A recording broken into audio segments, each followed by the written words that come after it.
atomic batteries to power. Turbines to speed. Roger. Ready to move out.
Clobberin! Hello, everyone. We're waiting for Clobberin Times to get back home. So, welcome to Saturday Night Star Trek. No, you're not hearing the wrong voice, but Clobberin Times is in the car, and but I guess we can still get the we, can't we? Or Clobberin!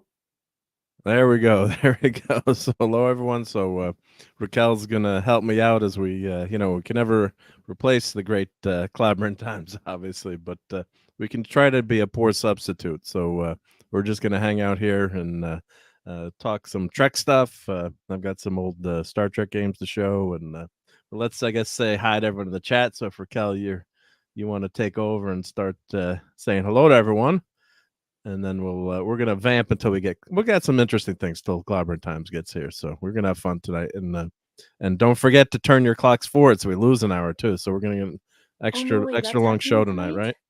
Yeah, we changed the time zones here. Yep. Yeah, us too. Can you do me a huge favor while I'm talking to everyone? Would you please take down everyone's names and put it in Twitter for Clubby so that he'll have the list Oh yeah, that's at right. the end of the show? Yeah, we like to make Yeah. sure that we say hello to everyone. Good Yeah, let evening, me do that, everyone. yep. Welcome to Saturday Night Star Trek. This is Clobby's daughter's birthday edition. So we're starting late, but that's okay. Because it's going to be super fun. We've been doing this for like 3 years or more anyway. So, I mean, you're ready to do this. We're just going to talk some open Trek. We're open to suggestions, ergo the open. And we're really excited to just hang out. I mean, that's what the 735 Club is all about. That's what being a Clobberonimo, a Clobberooski, a Clobette, a Clobologist, that's what it's all about. Because the secret is to bang the rocks together, guys, until the boss gets here. So first, I have to say, hail to the chat. Good evening. Good evening. Thank you so much for joining us here. We're a little late. Sit tight. We're still going to have a great time.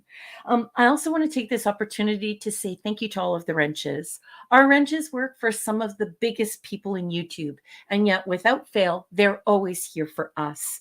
And they're always helping everyone here. So thank you so much to all of the wrenches. I also want to do a special shout out to Lord Thoth, and Larry, Eric K, and Chris Persia. Chris Persia, I love you so much. You guys are always out on your social media promoting Clobby's channel. Bubba Doom as well, and Wagner. Thank you so much for that. JT Kirk. These are the names of people who go all over their social media and they're telling people, hey, go on Clobberin Times. You're going to have such a great time. So I just want to shout out those marvelous human beings because I just love them very much. They have been with us since the beginning and they're very loyal friends.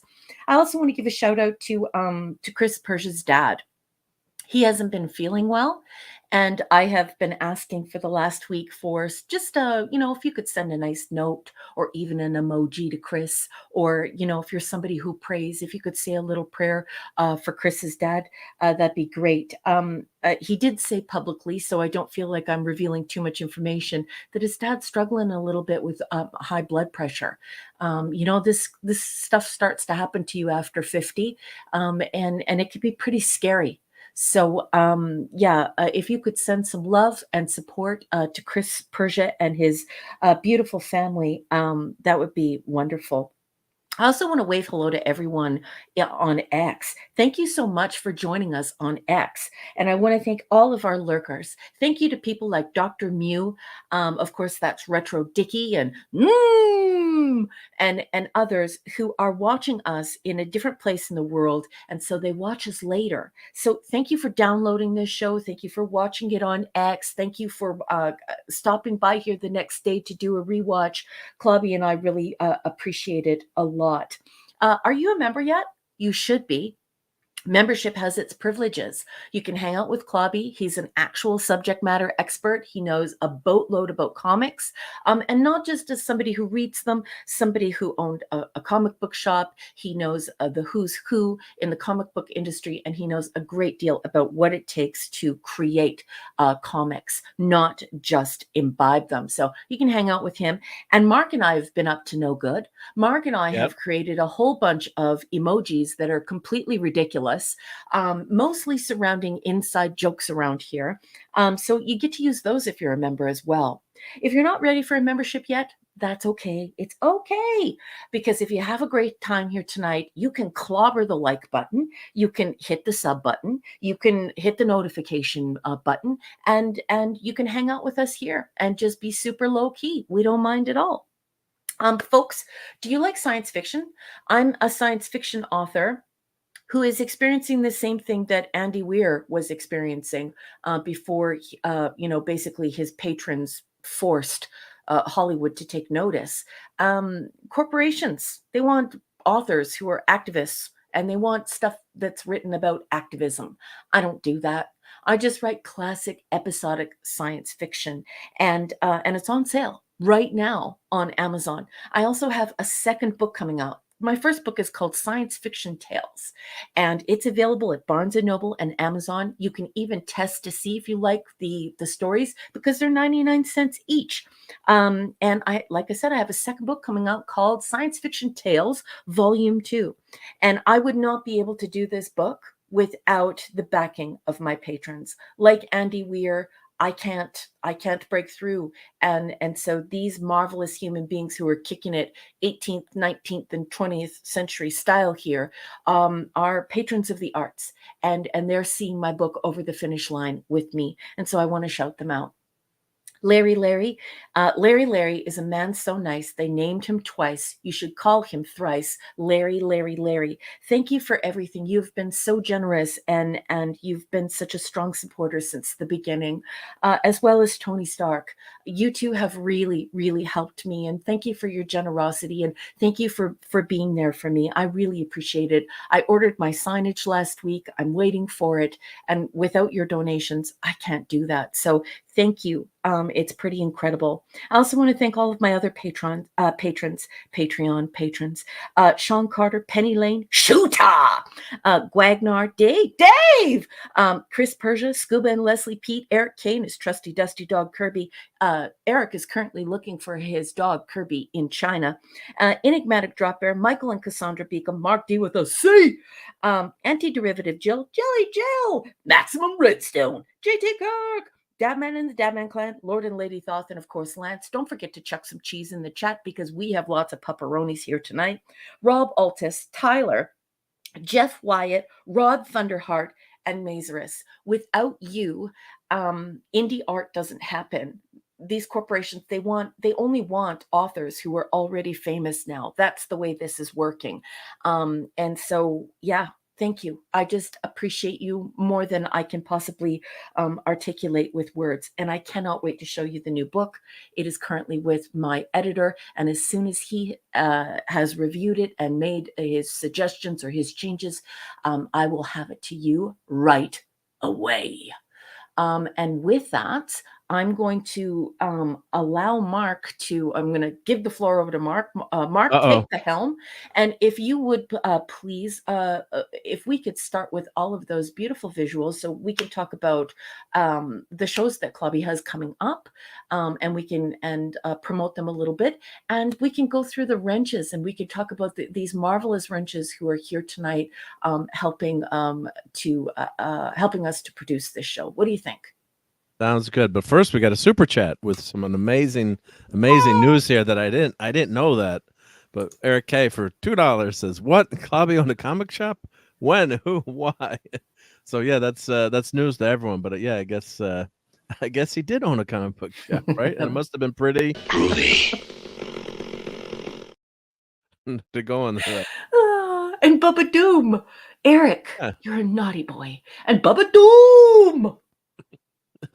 Next, they'll tell us Nerdrotic owned a comic shop. Yeah, and that was actually such a great show when Gary came on here with Clobberin Times to talk, comic book stuff. None of the talk shop Disney MCU junk, which is fun to listen to, of course, obviously. But it was nice just to have that show just about the good old comics and the comics that were written on tablets that Clobberin Times read first. So. And hail to Mr. Angel. Mr. Angel just popped in. Great to see you, Chef. And I'm keeping my list. You're checking your list. Yep, I'm checking my list twice. Yep. So let's say we got to play a video for Bubba Doom for that one. Let's see what's well, this is for and since I'm here tonight in charge. And they probably redesigned the whole sick bay too. I know engineers, they love to change things. until Clobberin Times comes back and kicks me out because I've mutinied here now. But Lisa's very upset. Lisa is very scared. I'm sorry. Santa may be here, Lisa. I can't speak for Santa, and I know Mark can't speak for Santa, but you need to make sure that you have yourself right with Santa, or you're going to get coal. That's how I got some cool Micronauts as a kid. I was very good, and Santa brought me a lot of Micronauts for every Christmas. And some comics, yep. And we've got Rob Altus and Joe Dog here, so hail. Yeah. Added to the list, yep. Good. He's on the list. He's checking it twice. So which presentation do I start with? Well, let's start with got a bunch of them Clobby's here. You got upcoming shows, and we'll go over them really quickly. That's what everyone is looking forward to. They want to know what is the captain doing this week. Are those on the bottom there? Add the stage, or those? I think. I'm not sure. There's 4 of them I'm seeing from. Well, then let's just do those 4. But I'm not sure if these are. There you go. Okay, you got it. Or Clobberin Times got it. There we go. I didn't know it was an overlay. I wasn't sure what I was looking for there. Right. So let's talk about the shows. Because you had added some things to the bottom of the shows. Okay, here we go. Well, that's because I want to talk with everyone tonight about Joan No, Winston. Oh, that's what that is. Okay, yeah. See, I'm getting up to speed. So first of all, we've got Sunday Night Geekery tomorrow night, and don't forget to when you set your clocks forward, it'll still be 10 p.m. Eastern, but looking forward to hanging out with everyone on the Geekery. We'll be talking. I've just finished season 2 for All Mankind and started season 3. Really great science fiction show. A little drama mixed in there, but we'll talk about that tomorrow night. But I've been enjoying that show. Nice. And then, of course, we might have a little foodery. There we go. Eatery. So eatery. Yep. Foodery, eatery. Sunday night foodery, eatery. Gross. Yeah, there will be no. I had a lot of pizza this weekend. There will be no clams. Yep. And Please, then, of yeah, course, no sea tongue surprise. and then moving on, we've got the great Monday night Mark C Comics Talk, Yep. And and what time does that start? that starts. Well, this is with J-Man, so this starts. I think I don't want to mess up the time. I think it's 6 p.m. Eastern. I think it's 7 p.m. Central, but Yeah. that's on J-Man's channel. So someone could pop in J-Man's channel, and that's their. And then Clobberin Times is going to be moving 6 Central. 6 Central, 7 Eastern. There we go. Clobberin Times is in the background, but his mic doesn't sound great. He is. He's chomping at the bit to get in here. But and Jay is a giant nerd who is a really good friend of ours, and he's also a horror author, and he's super cool. So that's going to be a fun show, and you need to make sure that you get your butts in the seats for that one. So what's going on next? And then next we've got the is it the Legions of Superheroes review, which is we've got Clobberin Times Monday night comic talk. That's right. Clobberin Times is helping me out here behind the scenes. Good. Put it up there for me, boss. Monday night, Mark C Comics Talk. And that's following J-Man's the show with J-Man. So that's how the comic book shows roll on Monday night. And these shows are always like classic comics, and it's an expert talking about all of the aspects of producing these comics, and it is so enjoyable. If you have any questions about art, about creation, about production, about the sales, about collecting them and how much they are, or comparing different authors or artists who created them, that is the show you need to go to. Go to Monday night Mark C Comics Talk. It's always a great time. Great show. And we also have the Techjarch Apathy joining the chat. So apathetic. And Adam Gray, hail to Adam Gray, and he says, hey. He says nerds, which I think is a request You know what that for means. this. Yeah, we got to find the nerds here. Yep. Where are the nerds? Where are the nerds hiding? I'll find them. Get those nerds! Nerds! What? So hail to Adam Gray. Welcome to the chat and Saturday Night Star Trek. Lovely. Okay, so now we have Wildcard Wednesday. Every Wednesday night, Clobby does a wonderful show called Wildcard Wednesday, and it's really anything goes. And so he has all different topics on shows that he loves, and he loves some pretty high quality stuff on comics that he loves. He could be talking about Star Trek. He could be talking about Doctor Who. He could be talking about Blake 7. He could be talking about Batman and Robin or the Fantastic Four. You never know, but it is also another great show that you will have a wonderful time with. Always look forward to that, being on that show and hanging out with Clobberin Times, and always a great discussion. So great stuff there. And then we have the infamous Clubhouse. If you're new around here, this was Clobby's idea. Mark, Clobby, and I used to talk like children on walkie-talkies, and we used to shoot the bull about everything. We had the tin cans with the string between them, right? We did. To get to you all the way up in Canada, but this is exactly it. And the boss came along and said, we're doing this, staying up all night talking on these walkie-talkies. We should do a show. So we decided to do a show. So on Clubby's Clubhouse right now, we are covering Star Trek comics. Clobby is choosing Star Trek comics, and we're going through them, and that is wicked fun. And we're also covering Blake 7. And if you haven't heard of Blake 7, it was obscure to me. Clobby introduced me to it a few years ago. It is really great cerebral science fiction where we talk about Blake 7. And then Mark takes the floor, and we usually talk about things in his museum, because Mark lives in a museum. Mark is beyond collector. He's now a full museum. So he usually digs something out, and then everybody goes, ooh, ah. And that's what we do on the Clubhouse, and it's lots of fun. We laugh, and we're just basically nerds, geeks, freaks, dorks, dweebs. Yep. But no jocks, right? No jocks. No jocks. Yep. No, everyone's welcome. We're just kidding.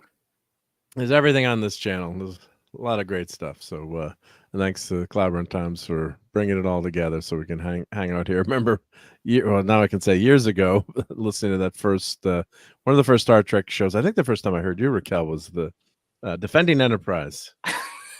Yes. Which was, I think, was it 4? I had the list of all the shows, but I think it was 4 years ago, or let me call it my spreadsheet because engineers love to have spreadsheets. So that first show, the very first Clobberin Times on YouTube. Of course, he was on Blog Talk Radio for many years, and with lots of shows. So that's why the numbering is so high here. It's never, there's no volume 2. That'll never happen here. So the numbering just keeps continuing. That's why you see the number is 1,454 shows in total. So very first Trek Talk was on Gene Roddenberry's birthday. So it's show 714, 8/21, so August of 2020. And the description of that show was, tonight I'll be celebrating the great bird of the galaxy, Star Trek creator Gene Roddenberry, whose birthday was this week. We'll talk about Roddenberry's career, his other works, and of course, just basic Trek conversation because it's fun. So that was the very first. I was on that one. I don't think you were on that one, but I'm going to copy the link and put it in the chat if anyone wants to. Yeah, we've been doing this a long time. You said 4 years last week, and I was like, "What? It's been 4 years already?" Anyways, so what happens after the clubhouse? Well, of course, after the clubhouse. We should mention I do the watch parties before the clubhouse.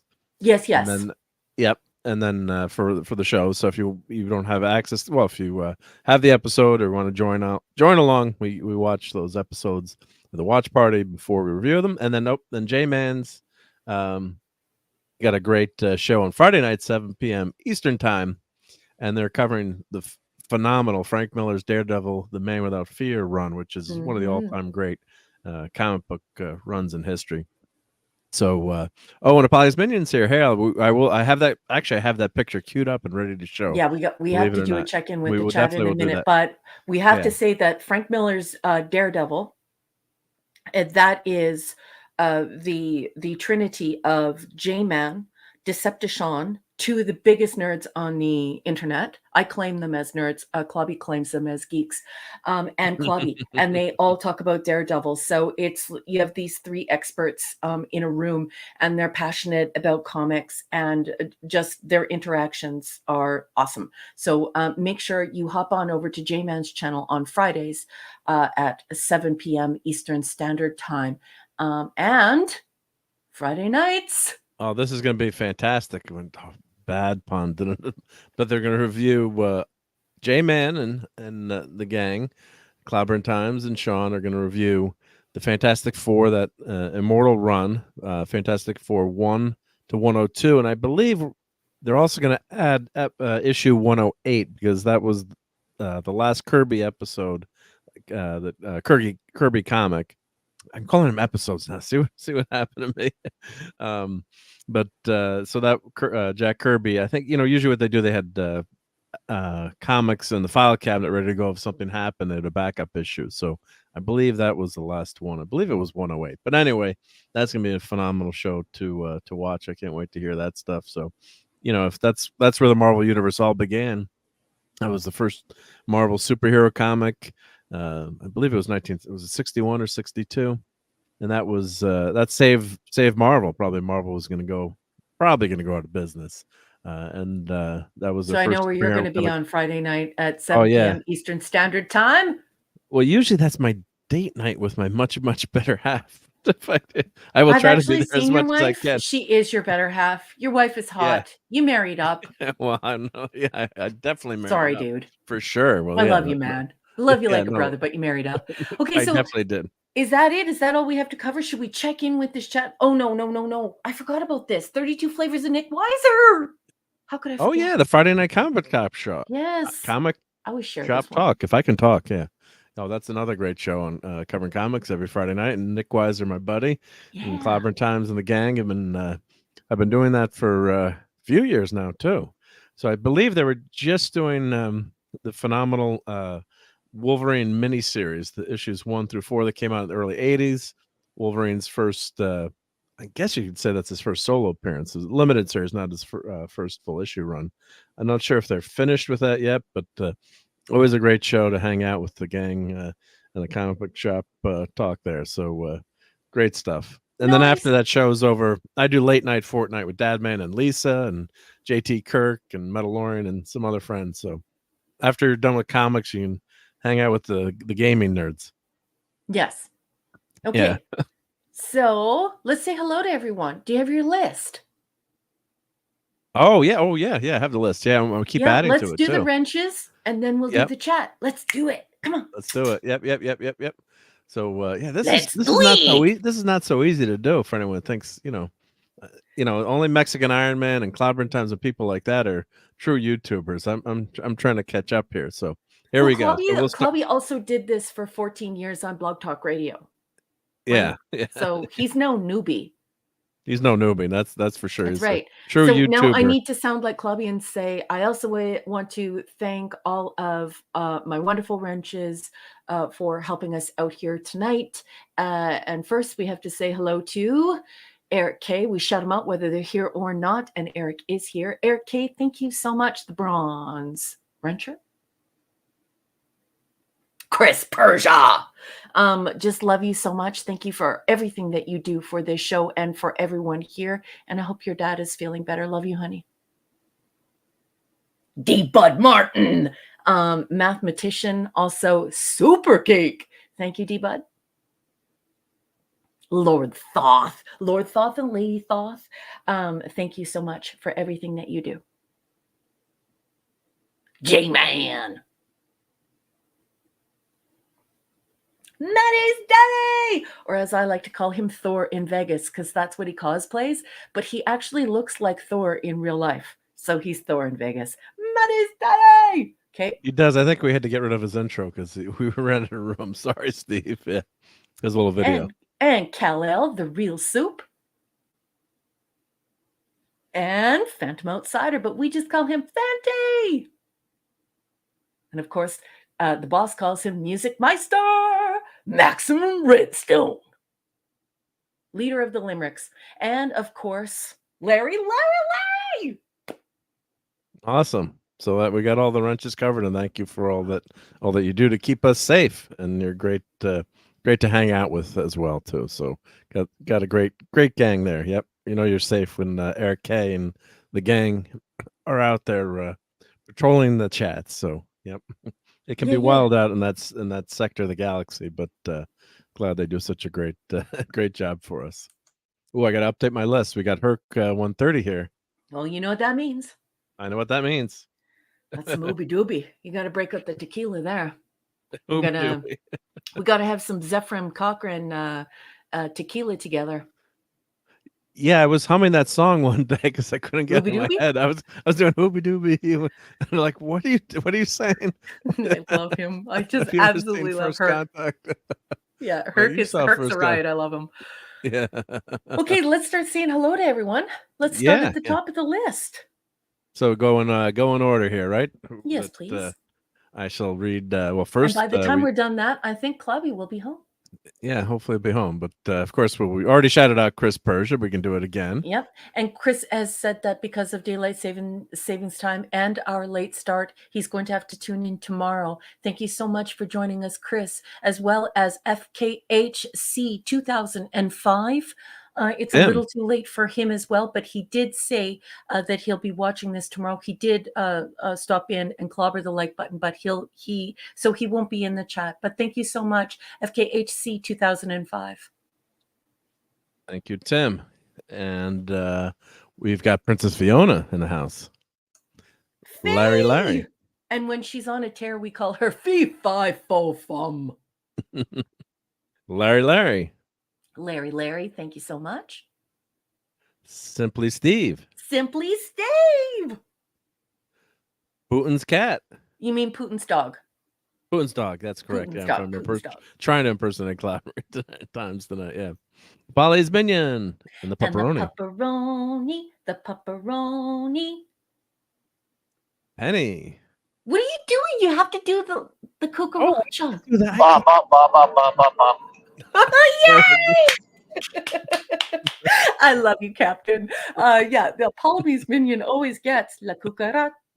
Yeah. Anyway, Penny, good evening, and also good night. Penny, so sorry that we're running late tonight. I just want to say to you how grateful I am that you have made one of my best friends in the whole wide world a part of your daily routine. I mean, how flattering is that? We are so honored to host the shows and for us to be a part of your nightly routine, and you listen in like we're a radio station. Love you so much, Penny. Sleep sweet. JD Lewis. Jenny Lewis, so good to see you, and thank you so much for passing my book along. That's so kind of you. SFX F314 Saber-tooth Raptor. Sounds like a cool name for a plane. I don't think I have ever seen That's that a name new before. person, So I think. But good welcome, evening. yeah. It is a pleasure to meet you, Saber-tooth Raptor.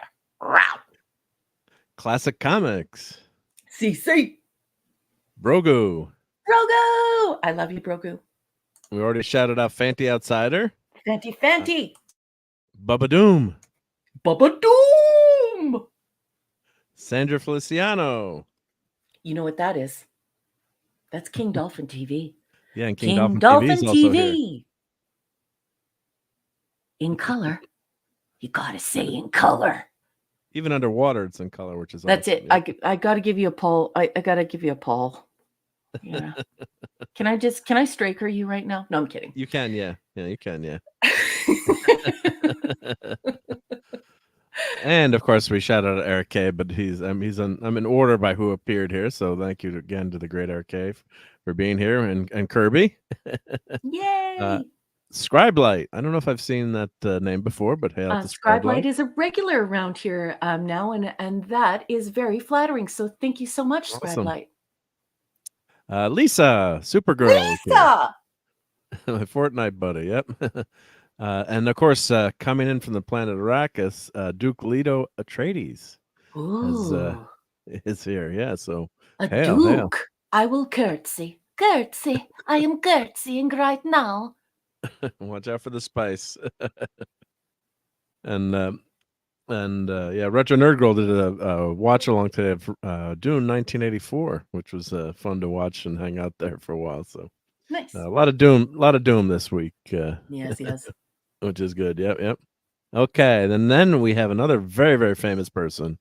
So famous, Taylor Swift, greater than Disney, Star Wars, and MCU. I mean, got her own box at the Super Bowl. Got on TV a few times. I believe that is Matt G. Matt G. I was reading about all the poor people at the Chiefs game the week before that unfortunately had frostbite and had some really bad things happen to them. So God bless them. I'm going to give you frostbite. No sportsing. Yeah. Do the list. No sportsing. Do the list. Mr. Angel, the chef, is here. Evening, chef. Joe Dog. Oh. Rob Altus. Good evening, Rob. Nice to see you, sweetheart. And I will have a glass of Tranya, please. Now, pass the Tranya. And let's see. Oh, did I say Rob Altus? I'm going down my list. Yep, you just said Rob. I just said Rob. Yep, and Adam Gray. We already shouted out Adam Gray. We did. Yep. The Tetrarch of Apathy. Don't be too apathetic. Darth is here. I don't know if that's Darth Vader or Darth. It's a Darth. Yep.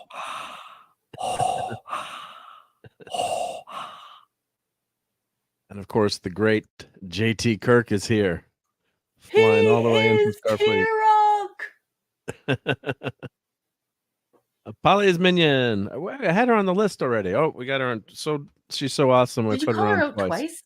That's because we love her. Once for a Polynesian minion and once for Simi. Yeah. And then we got David D here, which is awesome. David D, good evening, sir. Hail. And also Dave G Sound, I see. Dave G Sound, not just another body of water. Doobie is here, of course. Herc 130. Yes, he is. Hoobie Doobie. SP4H. Good evening, SP4H. The Value of Nothing. Value of Nothing. Good evening. And Empress NM. Empress NM. Good evening, sir. And I think that's it. Nope. Oh no, it's not. Adega Outlaw. Good evening, Adega. Nice to see you. Yeah, I might have missed something as I'm trying to do two things at once, but someone just That's flew in from okay. Mars. And Sean Carter from Mars. And Adega. Yep, great to see Adega. Yep. Let me write that on the list, because I want to have this ready for Clobberin Times for the end of the show. Thank you so much. All right. So I think that's if we didn't call you out, rover me, but I think that's everyone on the list. Hopefully on the list so far. We I don't might want to not miss rover anyone. you, I might striker you, but it is Saturday Night Yeah. Star Trek, so I might just put you in the agony booth. Oh, yeah, well, not too much agony. Not too long, I hope. Yep. Oh my goodness. Apollome's Minion said that Simi and Apollomy just hit their 1 million mile mark. That's how much she's been driving. That's crazy. That's crazy. Well, why don't I show, since we just mentioned Polly's Minion, let's show that her new the update on her incredible picture that she's making, her mosaic. It's gorgeous. To send you. So it's pretty much done, I think. It is so looks like gorgeous. maybe just that And little this thing quarter is there. huge. Yeah, because there's a pair of scissors there. So this looks like it's she told us how big it was, but it was I think, like 4 feet. It looks like a movie poster. Every So, single one of beautiful stuff. these is a bead. And they're all glued on They're all individually. Individually, yeah. Which And is so this is going work. in my family room with all of my Star Trek stuff. So I'm Canadian, so I I know a lot. There are this crowd is all international, and in many places you don't have basements. In Canada we have basements. And we use them. They're usually turned into like recreation rooms or home theater type deals. So that's the way it is in Canada. So that is where I have all of my Star Trek posters up. And so I will be framing this, and this will be going up in the family room. And did we call out Jessica Baker earlier? She just joined. So I'm adding her to the list. So hail to Jessica. So you're saying Canadians live like hobbits, basically? No, it's just the thing is that we have to stay indoors, for a large portion of the year, right? Yep. And so a lot of people want to use that space, and so it increases your footprint. So here, it's not unheard of to have someone dig out their basement to make the ceiling height to 9 feet. Some of them, I've been in basements where the ceiling height is 10 feet, and they do huge windows, and people have pool tables and home theater, and yeah, and so that's kind of that's a thing in Canada. So that's where this is going. It's going with all of my collector's edition posters and Star Trek paraphernalia. Very awesome. Very awesome. Yep. I was looking the other night on X, Twitter X, I'll call it, and someone had passed away, unfortunately. But the son was posting. The father had one of the biggest Star Trek collections. I saw that. I'd retweeted that, so to show some pictures of that maybe later too. But Yep. yeah, it's sad, sad, but it was amazing to see. Enigmatic Drop Bear. Hey. I'm sorry to interrupt you, Mark. No, Hi, go folks. for it. Just a quick note to let you all know that I'm tied up this afternoon and can't stay. And so this is what I mean about international. It's afternoon where the erudite bear is. He says, have a great show. I'll see you all next week. Thing, Raquel, Mark, and Spock. Love you so much. The Thing, obviously, he means Clobby. We love you, Enigmatic Drop Bear. We love you very much. And take care. And we'll see you next week. Yes, take care. Yep. Great stuff. Yep. So yeah, so this is can I zoom in? Let's see. See if I can I'm on the wrong screen. Just wow. So you can kind of see that. I mean, it's going to look beautiful in person, but yeah, this is one of the classic promo posters for Star Trek. I love this poster. It's wow. Really good one. Yep. I just can't believe that oh, that's a very Canadian saying. I love that you have adopted so many Canadian sayings. We're Canadian. We're turning you into on me. Yeah. Yeah. I just want to say how much I appreciate this, and that this is so beautiful, and I will treasure it. And thank you for spending all of this time and effort and all of your talent to make something this beautiful. It's going to look great in the house. And every time I look at it, I will think of you. Very cool stuff. Yep. Mm-hmm. So, yep. Thanks to Polly's Minion, and I guess that'll be headed at Warp Factor 9 out to you. Looks pretty soon. So I'm yeah, so that's really excited. that's really cool. Gonna Yep, have to yep. head over to Michael's and get a frame for it right away. That's gonna look super special, super nice. Yep. Good stuff. So, did you want to show these attachments at the bottom we're talking Well, about, or do you I want to? was thinking that Clobby would be here so that we could talk about it a little bit, but I could show the I was just Star looking at Trek games. some. Oh, sure. Let's start with Joan Winston, though. Sure, yeah. Let's go ahead and start with that. So, So that's this one here. this is a lovely woman by the name of Joan Winston. She was born in 1931, and she died in 2008. And she was a massive Star Trek fan, and she organized the first Star Trek convention. And so she became like a super fan, and she organized so many wonderful things for Star Trek fans. And so I wanted to show some of the pictures. Show this There you one to go. you. Yep. So this is her with DeForest Kelly. I'm so jealous of her. I want She to got to hold go to the DeForest. set one day, if I remember reading about it right. Yeah, I think she did They it more invited her to than set. I think she did it more than once. Like I Yeah. just wanted to introduce everyone to Joan Winston so they would go and look at all of the pictures all over the internet, just of her with everyone from the cast, and it's marvelous because she's like Betty Jo Trimble. Bijou or Bijou or however Yep. you want to pronounce her name. It's Betty Jo. Anyway, she is the person who came up with this idea of let's bring all of these Star Trek fans together. And I believe the first Star Trek convention was in New York in 1972. I don't think the I have a first friend one. who was at that one actually. That's Since amazing. deceased, unfortunately, but yeah, good. Sorry to interrupt, but yeah. No, you go ahead. I don't think we had one here until 1976 in Canada. Yeah. But I just wanted to show this marvelous lady who is just so passionate. Here she is hugging Leonard Nimoy.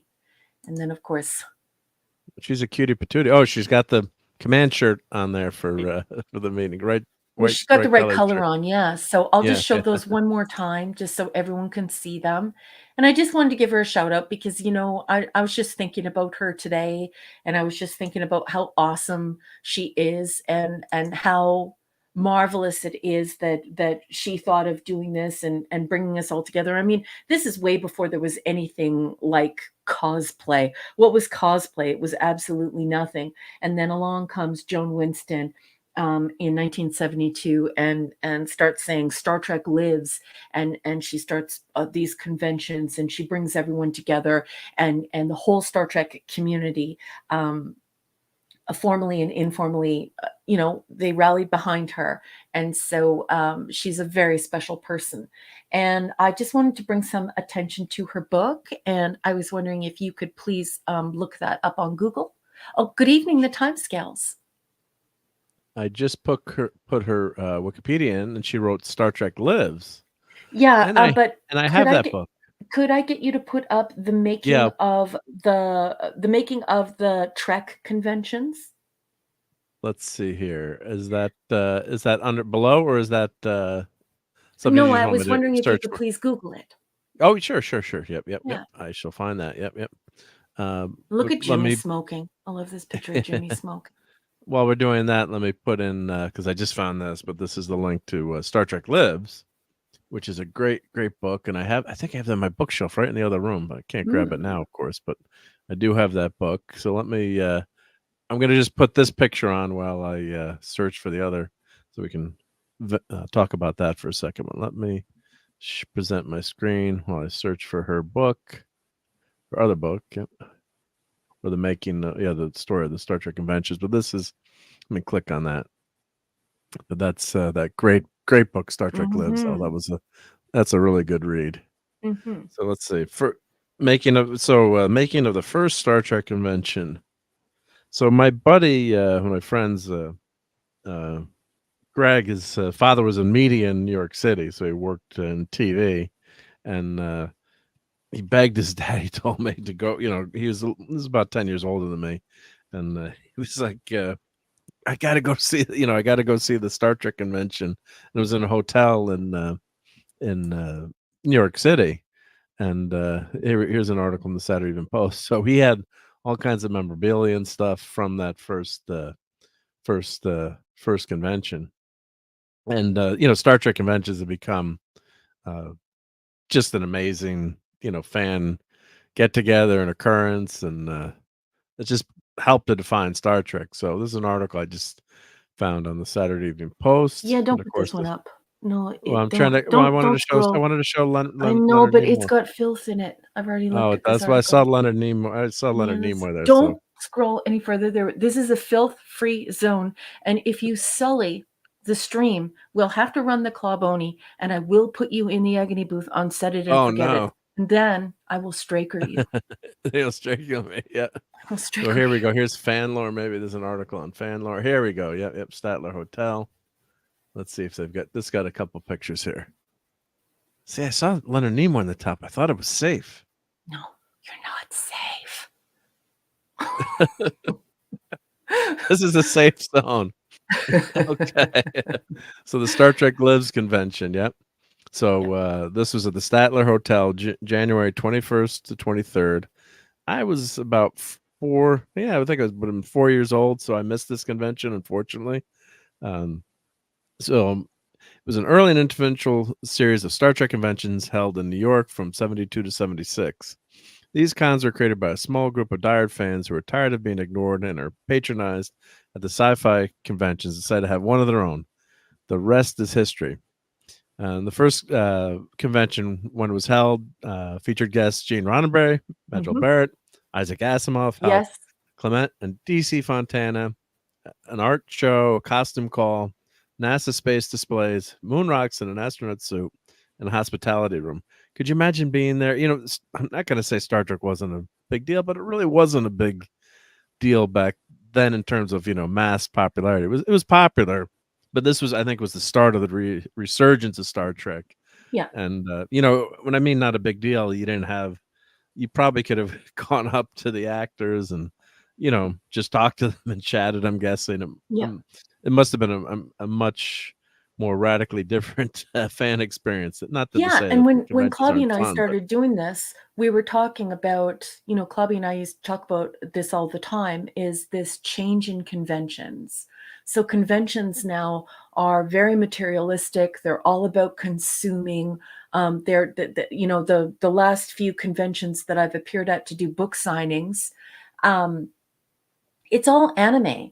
And a couple, well, more than a couple, many people were laughing at me, saying that they didn't really like science fiction, that they don't read. And so many times you're going in there and into the new conventions, and all you're seeing is this digital art. It's not even made by artists. It's digital art.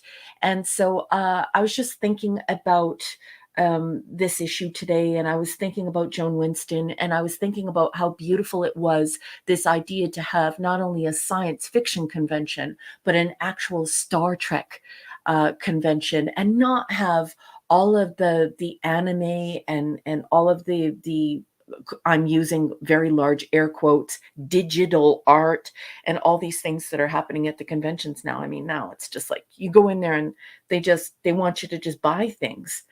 And that's not what it was intended to do, to be or to do.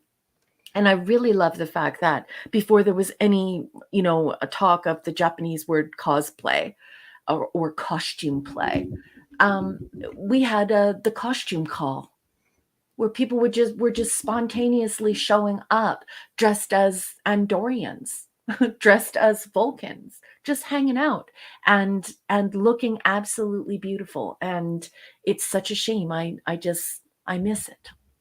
I miss this whole you. idea. Oh, look who's here. We're saved.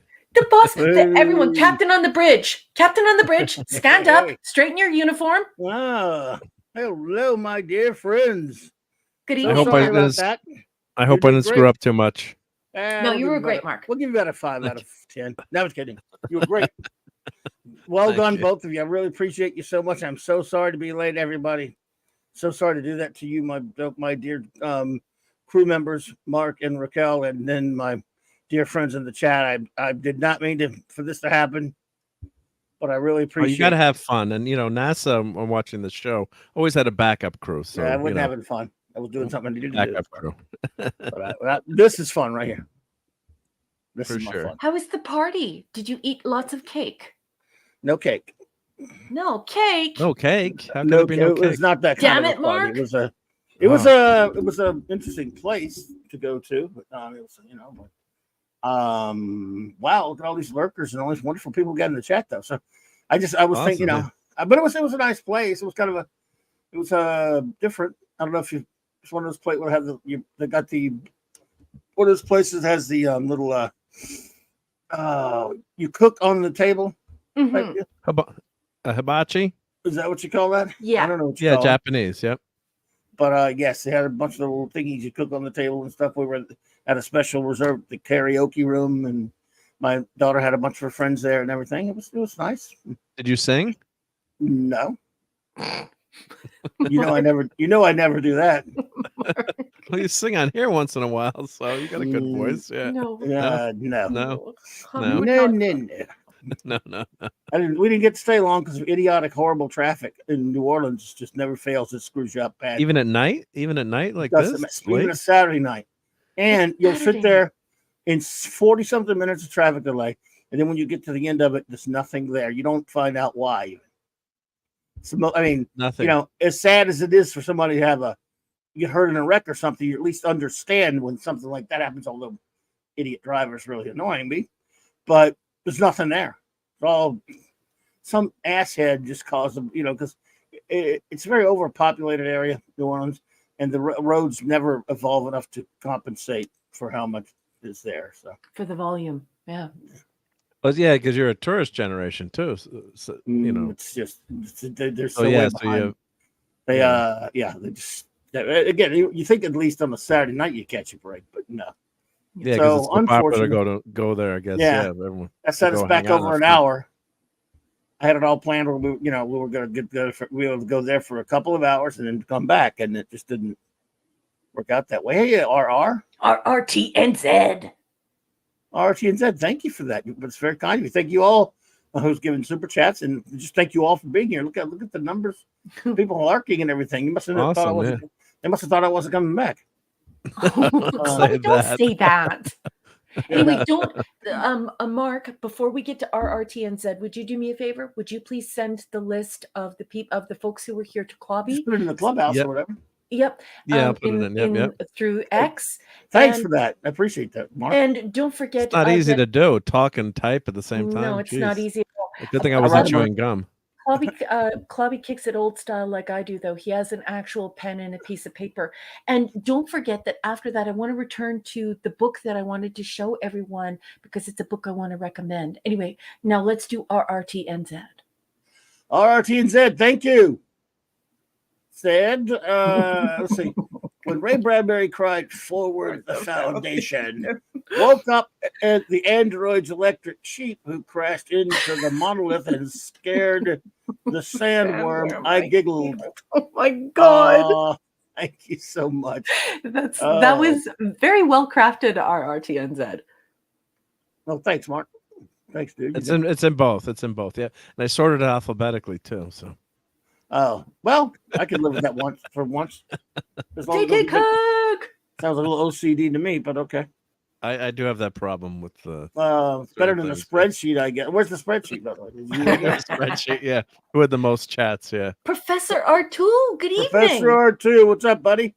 JT Kirk, thank you, bud. He says, Captain Clobby, this is why you really need to learn to get over your fear of the transporter. It really is the safest way to travel. Nope. Signed on to practice medicine, not have my atoms spread all over space by this gadget. You're an old-fashioned boy, McCoy. And name the episode, anybody? Never mind. Okay. I believe it was. Now I'm forgetting the episode. Oh, well. Well, I think it's time for a mint julep, don't you? It is time. Oh yeah. I thought you were Where's going to that show hiding? us one. No, I thought, I don't it's, know. Do I have it? let's see. I think we have it under this one now, right? I don't know. Where did it go? I think I thought I just uploaded that one again. Yep. I don't know. Oh, here we go. Here we go. Archer Here we says, go. Hey, Jim boy. Y'all ever have a real cold Georgia style mint julep, huh? he would not to create something called a mint julep. That's a drink, Jim. Yeah, buddy. Good. It's There you go. good. Never had one. But anyway, let's see. What was it? Professor Archer was saying something about Nowlands. Yeah. Nolans. Nowlands was crazy. Haven't been there often, though. My family's outside. Oh, Lake Charles. I've been there many times. Been through there. I went. So. Nice. Well, let's continue wherever you all were. Well, This is an open. I just open wanted track to talk. finish my little mini Please, go for it. segment on Joan Winston. So I just wanted to show everyone that, we, American culture, started this idea of the costume call, and it was a spontaneous act by Star Trek fans. And I just want the newer fans to know that. And I also want to refresh the memories of the fans who have been there all along, who understand that these were parties. They were lots of fun. And there was more to do than just buy corporate things that smell like plastic. I also wanted to make a book recommendation. So there's a book that is a collector's item. It's too expensive for me to buy, but I would love to have this book, but it's just way too much for me in Canada. But it's not expensive to get in the United States because of the shipping. Anyways, everything costs $1 million to send to Canada. So I would like to recommend the book, The Making of the Trek Conventions by Joan Winston. If Mark wants to show you that. Trying to find it. Yep. The ISBN 10 is 08721657636. And the ISBN 13 is 978-0872165731. And so this is just an absolutely beautiful book. This is officially considered a rare book. So if you type it into Abe's Books or if you type it into eBay, it is going to populate as a rare book. There is a hardcover version of this book. It is super expensive, and it's hard to get them, and it's hard to get in a really in good condition. But the paperback has a variety of conditions, and it is reasonably priced for Americans, just not for Canadians. So, I don't know if I have this one. So yeah, if you wanted to, I can read the back for everyone. How Leonard Nimoy was spirited out of a hotel and William Shatner in, past thousands of clamoring fans. Why Nichelle Nichols made Joan Winston cry.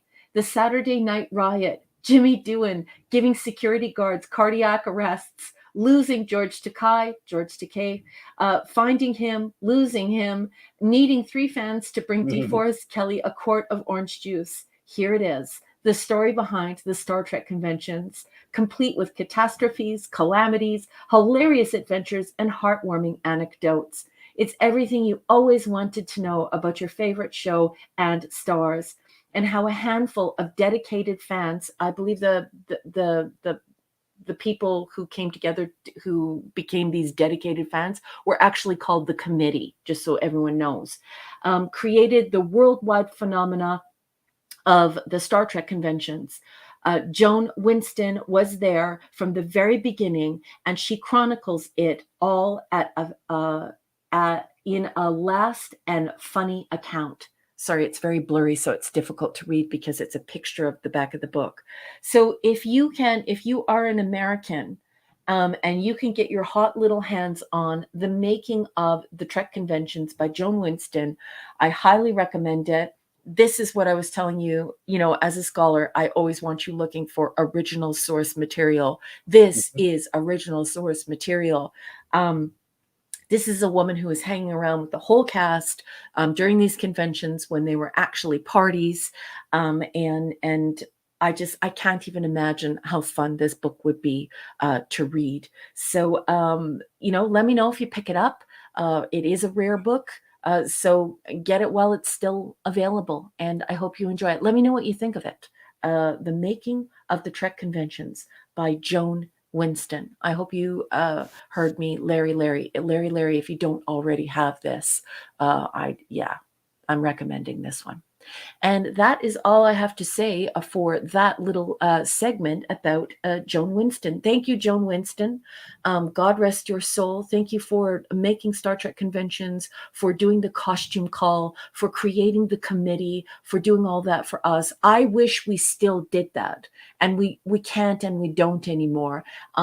Star Trek fans are not doing that anymore. They wait for the corporations to host something. And what takes shape is nothing like what Joan Winston created for all of us. So just wanted to raise awareness of that and talk about the book.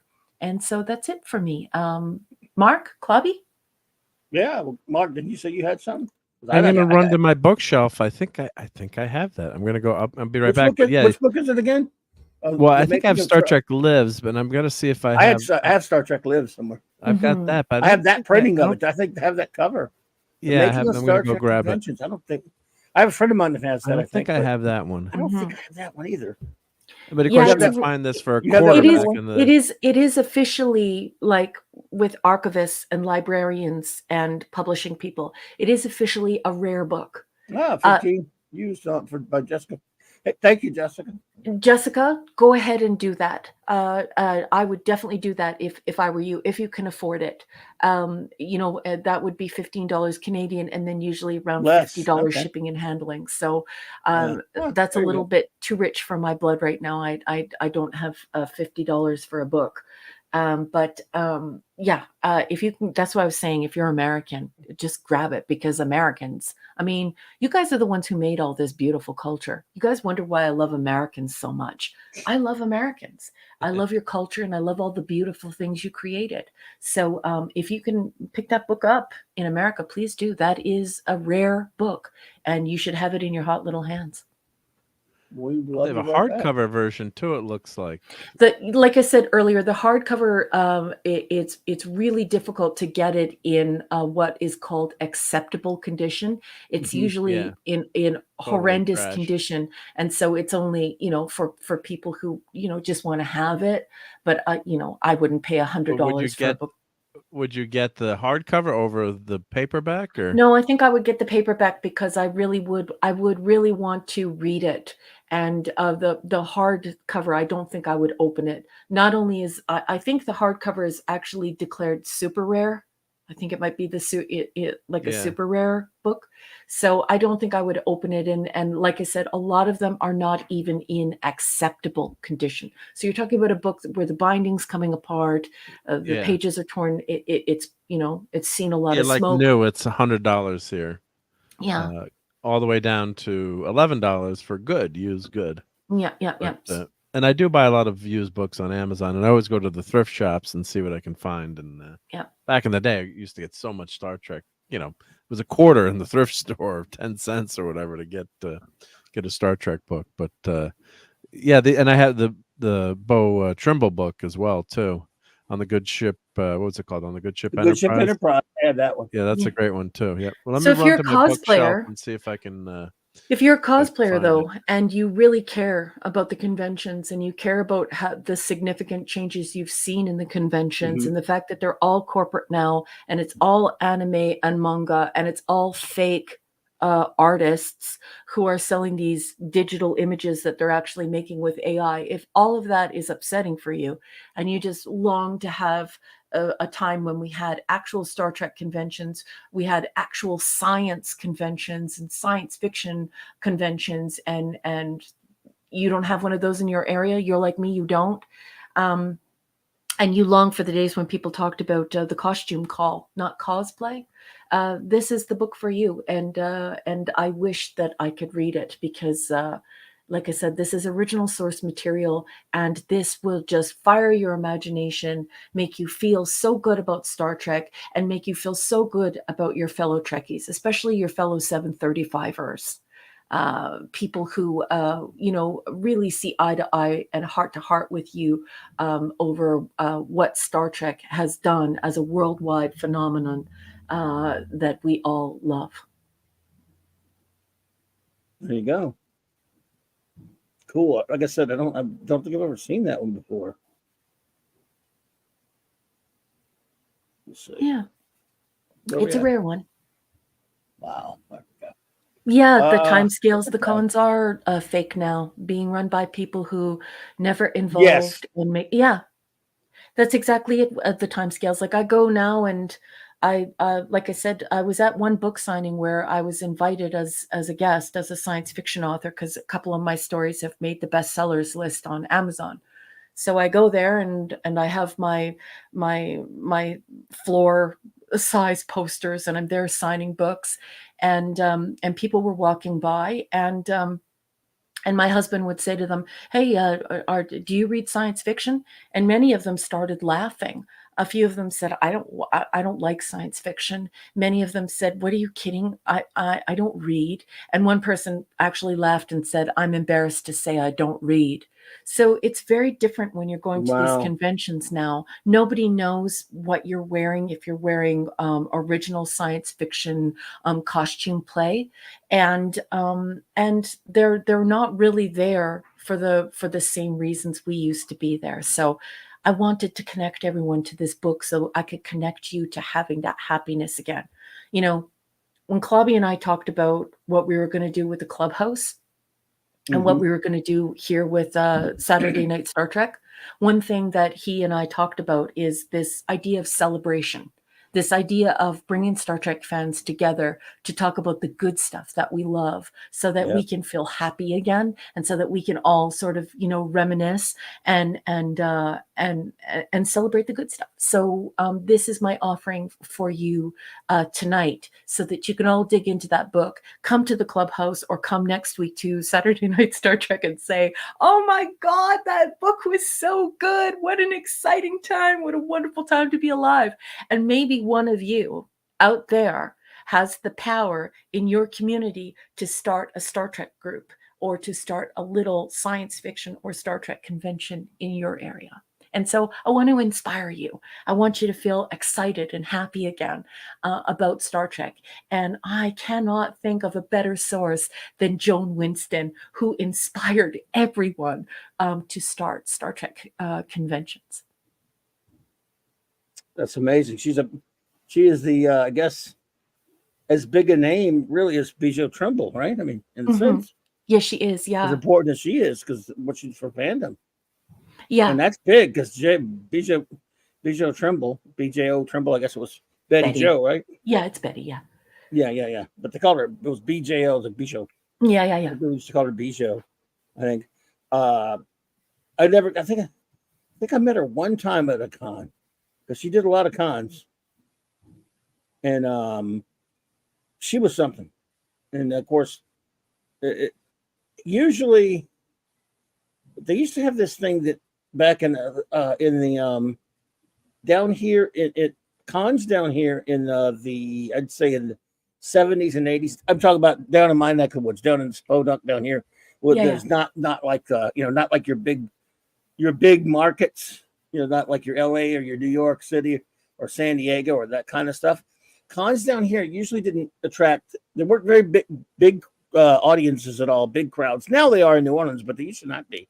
And so they never had a lot of big name guests, right, in the 70s or 80s.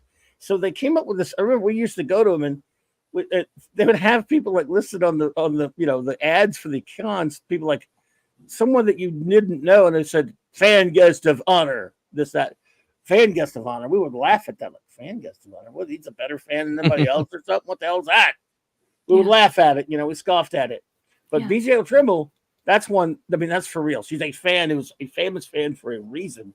Yeah. The things she did, And so not just because, I mean, and that was no laughing matter. That's not somebody you laugh at. That's something you respect.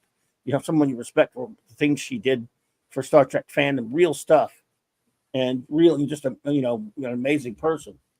So, and that's, so I haven't known much about this lady that you're talking about, but she's of that caliber. Yeah, like she's right up there. I mean, when she would have the parties, everyone would come, including Isaac Asimov, Gene Roddenberry. As you can see, it was a very intimate thing. I think it would be anywhere from 500 to 3,000 people in the beginning. And of course, all of the guys loved her because she was gorgeous. Not only was she hotter than HE double hockey sticks, but she had a real passion for Star Trek and was clever enough to give us a conduit for this fandom. And so she is instrumental in making the phenomenon. This would not be a worldwide phenomenon without people like Betty Jo and without people like Joan. And so, with Betty Jo, of course, we love her. Without her, we wouldn't have had our letter writing campaign. No one would have listened to us. And so she helped us be heard. But, what Joan Winston did is she said, look, there are thousands of us here. We need to have a great time. Let's do some cool stuff. And so these parties were phenomenal.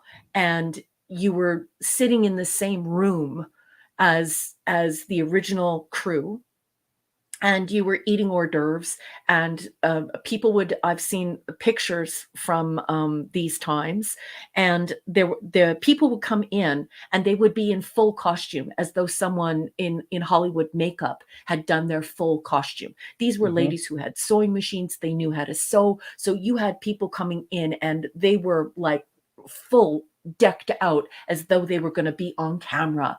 And that's what was happening in these costume calls that, the corporations have turned into this sort of, cosplay crap. And so this really dials it back to that organic, passionate, fun, cool. And so it wasn't about the money. It wasn't about the money. And then they just kept getting bigger and bigger and bigger. And I just think it's just fabulous. But if you go out on the open internet, what I wanted everyone to do tonight is not only to get that book and to feel inspired again. See what I'm talking about? Look at these pictures. These are the parties. But I want you to go out on the open internet and look up Joan Winston.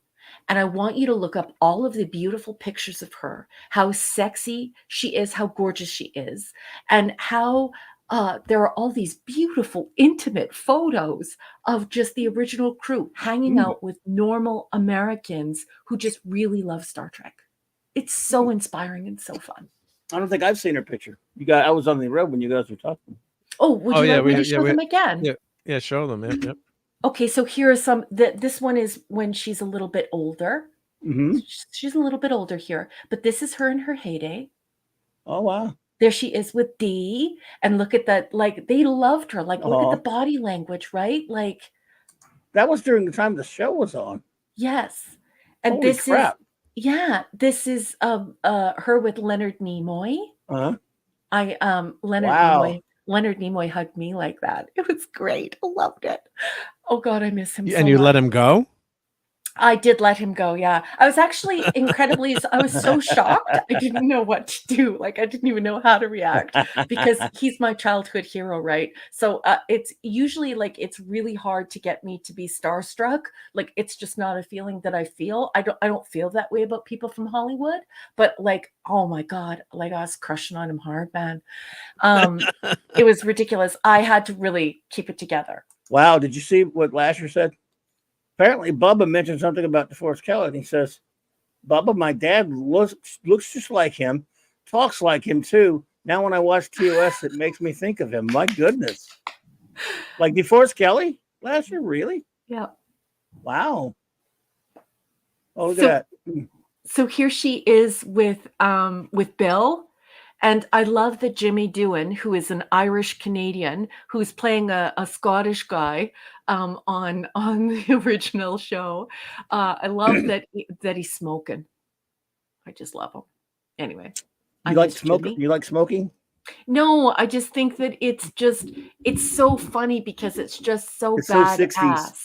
And it's just so, yeah, It's 60s, so right? 60s. Yeah, it's super trippy. So Everybody smoked. exactly, even people who didn't smoke smoked. Try going for supper in a restaurant in the 70s, 80s, or 90s. Good luck with that. Remember when they had Be- smoking, non-smoking sections, but that means not smoking. There yeah, had to be a special section. right. Yeah. And it like the table right beside you is not the smoke's not going to come and go in your lungs. Get out of town. Anyway, so Yeah. these are her beautiful pictures. She was a beautiful woman who was just absolutely delicious. What a cutie patootie. I'm so proud of her. I'm so happy that she is a part of our fandom. And while you're all celebrating Star Trek, just don't forget to celebrate Joan Winston. Don't forget that we can reclaim our conventions. They can be about science again. We can get big people from science to come to them, just like Isaac Asimov. And we can talk about Star Trek again. It doesn't have to be about corporations. It doesn't have to be about all this crap. We have the power to do it. And good evening, Value of Nothing. And Patrick Burke. Hey, Value of Nothing. Patrick Britt. Hello, Patrick Britt. What's up, buddy? So read that book. You were all looking to me to get you some recommendations, to give you some things, to give you some high hopes and make you feel good again. Bubba Doom wants it. There you go. Celebrate. Yeah. He did lose his finger, Lasher. It's true, Lasher. True that. Mm-hmm. Oh, Doohan, yeah, in the war, yep. Mm-hmm. Yeah. He's a Canadian war hero, actually. Yeah. So I just posted this article to the chat, and I believe that picture, if I'm remembering what I read, that's season 3 after the letter writing campaign kept the show in there. So this is her obit in the New York Times, and they're just talking about how that first convention in 72, 3,000 fans turned up, so many that by the final day of the event, registrars were issuing ID cards made from torn scraps of wrapping paper. For fans of the series, the convention marked the moment when Dysphoria became a nation. So that's the start of really that Star Trek craze getting attention, and led, of course, to the Star Trek Phase 2, attempt, or not attempt, but the TV series that turned into the motion picture, which we all love. But it's a nice article, and they say, for Star Trek devotees, the comparison requires no clarification. For Betty Jo Trimble, or B-Jo, who won immortality in the Star Trek universe by leading the campaign to keep the series on air when word got out that NBC planned to cancel it. Ms. Winston earned the love of Trek fans everywhere by helping orchestrate an afterlife for the series beyond the television set. Initially by organizing conventions and persuading stars from the series to attend, which is phenomenal. Later by appearing at conventions as star in her own right, the superfan whose undying devotion inspired awe among Star Trek devotees. So, there's a nice picture of her with George Takei, and just she, with that letter writing campaign, this is before the internet, right? So how do you keep the series on air? And then in retrospect now, actually, the show got really good ratings. It was in terms of the demographics and the advertising, much younger people were watching that show, so the ratings were never really that bad. Yeah. Your Muslim uncle, hey, your Muslim uncle, hey, buddy. Good evening. So good to see you. So this is a nice article about tribute to her. So and this is just so much fun going to those conventions, but they're not the same now too. I guess it's like, when you went to the old comic book convention, there were no superhero movies.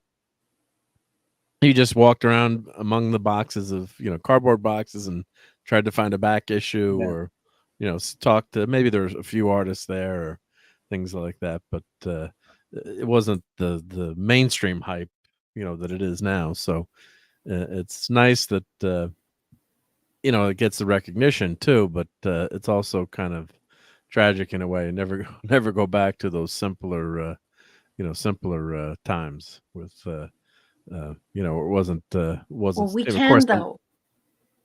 We can. we can. We have This is we what have we're the doing power to here, do I that. think. That's We're right. doing that here, right? Every time we're coming on YouTube on Clobberin Times Right. channel, it's a mini convention, and then That's right. it ain't about the bucks. It's about celebrating what was so much fun about Star Trek or comics or movies and TV that we love. So, yeah, you don't have to wait online here for a half hour to pay $80 to get a picture with one of the stars you like, which I'm not begrudging them. God bless them, and I've done it too. But it's just not the same. It's not the same. Or walking through the convention floor and snapping a candid of a Power Ranger and having someone yell at you, "No candids allowed."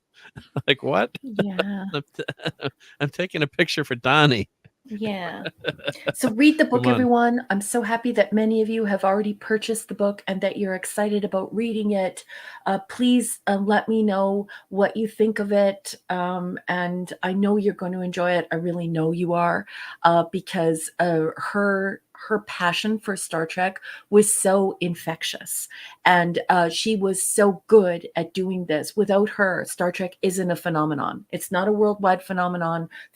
There's no cosplay. There are no Star Trek conventions. This lady started this.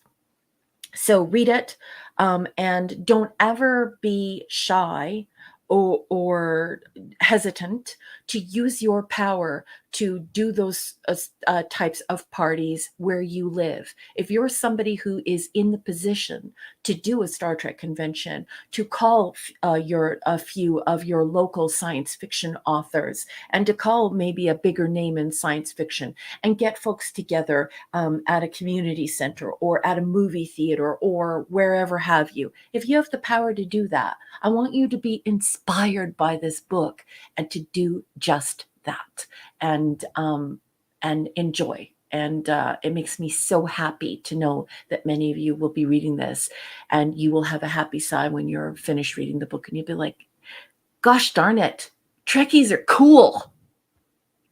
Yeah, we're very cool. Yeah. Yeah. Hey, Fiona.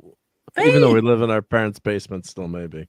Hey, I live in my parents' basement. It's an awesome basement. It's got a lot of Star Trek collectibles. No. Okay, so let's move on from me. What do you got, Mark? Marco? I got some. I thought I'd show some games. Since we were talking those books, I went to my bookshelf, so let me grab my camera here and turn that on. Then I'll show some of these, couple of these books I have, and then I was going to show some history of Star Trek games we could talk about for a little bit. I thought would be fun to broach as a subject. Why were we were late tonight because Fiona and I had to attend a birthday celebration for my oldest child, my daughter. And if I told you how old she is, I would be telling you how old I am. And I just but she's 29. Well, Clobby's first comic was actually chiseled onto stone tablets, and he came down from the mountain and he showed everyone the very first comic, and he said, "Behold, your first comic." You could just imagine how old his daughter Go is. with it. Well, I don't want to. Well, fortunately, she's not listening, so she don't have to feel old. But she will feel old, because anyone that age is when they start to kind of feeling old. I'm just saying. So make me feel even older. But anyway, Blunt Plunk Reviews. What's up, buddy? Reviews. But I'm sorry, Fiona. So I had to push the show back an hour and still didn't make it back in time. But number one, and Mark handled it brilliantly for me. And on the plus side, we didn't have to do Voyager this week. Got a week off from Voyager. Can that ever be a bad thing? Sorry, Voyager fans. I love you, my Voyager fan friends. I'm just saying. Well, if you wrote your reviews, you're all set for next week then, right? Not Lasher, not an old Archie, no. Not really. Clobby's first word when he was a child was Batman. My first word was Batman. But my first comic, well, it could have something. You could probably, if you don't have to be much of a detective to figure that out if you look at my name and all that other stuff. Now, when this came out, this photo story aggravated me because the motion picture one was a beautiful color. When they did this cheapie in black and white. Now, Yeah, I it was like mad black and white. I like black and white as much as the next fellow with a movie, but this movie was in color. The cheap bastards. I had the Battlestar Galactica photo story. It was in color. This motion picture was such a beautiful one. I wore that sucker out. It was in color. But then they print this thing in black and white. Boss man, I have Cheap to ashes. interrupt, even Hey, though value of it's nothing. super rude to do so. So I beg your pardon. But all our right. good friend Brogu has to leave. So Oh. Brogu is leaving. Everyone say goodnight to Brogu. Good night, sweetheart. Brogu. Talk soon. Thank you for being here. I hope you had a great time tonight. We'll see you next week. Yeah, Brogu. You notice? Sorry Good night, about that, Brogu. boss. Sorry. No problem. Still, I mean, I bought it anyway, but man, I remember buying that because we used to always buy there were like 10 photo novels of Star Trek ones back then of episodes, just to pick them at random, and they were really cool. So when they did this, we're like, oh man, I have to cut what the hell, some black and white. Oh, chipped. Oh my goodness, your copy's chipped. You notice I'm not opening this fully, Raquel. If you break the spine on that book, I will come down there. It's a book. Oh, he says that makes it special. You will be strakered. I should have had when I had the visitor from Star Trek Wrath. That was who was the? I'm forgetting her name. Who played the Navigator in Wrath of Khan? The young lady. Yeah, Laura Banks. Laura Banks. Thank you. I forget names sometimes. And she was here. I should have had her sign this book. I did have her sign a few things, but she was actually in this room, in my studio, my YouTube studio. So that's I was just grabbing that off the shelf. I thought that would be a fun one to. No, that's cool. One to show. Yeah, those photo novels are cool. Well, let me grab a couple Star more Trek to show. Universe. Well, this is just general sci-fi, but I just love being able to get, in the old days, you get, science fiction books like this, Ray Bradbury, Theodore Sturgeon. Nice. So you just, you that's grab a gooder right there. That's some real science fiction names there, Bradbury and Sturgeon. Nice. Oh, look at that. I bet you that book smells like heaven. I know. I should have put in what's the over-under where Raquel asked about how the book Does that book have Sturgeon's Law in it? Let's see what's the. Oh, it does smell old. But everyone know what Sturgeon's Law is, by the way? No, boss. Theodore Sturgeon, who actually, wrote some Trek episodes and was a well-known science fiction writer. He's the one that came out and said 90% of everything 90% of everything is crap. You talk about books, movies, all this stuff. Oh God. Where's his book here? Let's see. Or The Man Who Lost the Sea. That's his story in this one. Wow. J.G. Ballard. Wow, some big names in this stuff. That's a good book. So it's a nice book. When was this out? This was 1960. The Sturgeon wrote a mock time, right? Yeah. Yeah. Oh wow, this is a first edition, I guess. Then would that be a first edition? Yeah. Wow. So that was back when, because we were loving Star Trek so much. I remember back in the 70s and 80s, anybody who was like a science fiction name that wrote a Trek episode would go find all their other books and stuff. Mm-hmm. Yeah. Sergeant Shadell, he wrote Killdozer. Thank you, Princess Fiona. He did write Killdozer. Who wrote Killdozer? Leonard Sturgeon did. Oh, he wrote Killdozer? Wow. He wrote some crazy stuff, yeah, but he wrote it a long time. But I don't know if he called it 10% or 90% or whatever, but I've shown this before. Oh my, yeah, I have this. Got that. You got that? Mine is a similar condition. I love mine so much. Yeah, be careful. That spinner wheel thingy is beautiful. Spinner wheel. Yep. So you spin the wheel, and you can see Assignment Earth. Let me move the light over. Wow, here. you watched Killdozer yesterday, Professor R2. Yeah, Clint Walker. A story about that Clint professor. A buddy of mine went to this Western convention for Westerns, in Memphis with the, old Western stars. And Clint Walker was there, and he brought his DVD or his Blu-ray, whatever it was, to Clint Walker to get him to sign it. And Walker didn't even know it was out. He said, "Where'd you get that?" I don't know. They put that out, and he hadn't told him where. So he went to he said he ordered it. I mean, Walker wanted that thing. I said, "Man, didn't tell you your own movie was out." Yeah, no, he signed it, but he said he was going to order it for himself. You think you'd get your own free copy, right? Yep. So this is the first Star Trek compendium, basically. With they call it the concordance. With the episode listing and original Yeah. illustrations. Look, old art there. So it's a Beautiful. great book, but not. I think the compendium is better, but I love that cover. That cover is so freaking awesome. Clint If you Walker was haven't, cool, by the way. Hey, I remember that. so this is DC Fontana's only Star Trek novel. Highly recommend it. You can actually buy the e-book version. It's available on Amazon, but you can also buy these relatively cheap. But God, reading this was like getting to relive a Star Trek movie or episode. Agreed, episode Fancy. again. We agree on that one, buddy. So yeah, you read this recently, right? Yeah. It's phenomenal. All the stuff about number one on Strange New Worms, and it all came from this book. They copied it and didn't give DC Yeah, Fontana didn't even do it right. any credit. Yeah, And they then they should have didn't given even her, do it right. and they didn't do it right. No, Yeah. But at least if they had given her credit, and there's stuff with Spock's engagement and wife in here. That's where they got all that stuff from. They screwed it up, and it's just brilliant. So highly recommended. Here's another really good Star Trek book. I always like that Entropy cover. Effect. It's a cool cover, isn't it? Yeah. Except for I don't know what the deal was with Sulu's weird Yeah. long hair and mustache, though. I was like, I don't know why they did that. Kirk and Spock and the Enterprise looked cool, but I was like, Yeah. what did Sulu do? That's not Starfleet issue, Yeah. is it? I mean, I don't know. Protocol. Yeah. Sulu quit. I don't because I didn't. I think no, that's a different cover too. I had a red cover for the Entropy Effect. Yeah. Okay. So this is Maybe. considered one of the better Star Trek novels. Or was it a green cover? Maybe it was. I don't know, but I remember the book. Yeah. Were you buying any of those books back then? Number one in those Trek novels, or no? No, I didn't. I didn't. Oh, Yeah, I wasn't. I got you. Yeah, I wasn't into it. This is cool. I love this cover for this. I gotta be very careful with this book because it's the first edition. I'm not allowed to open it or even look at it.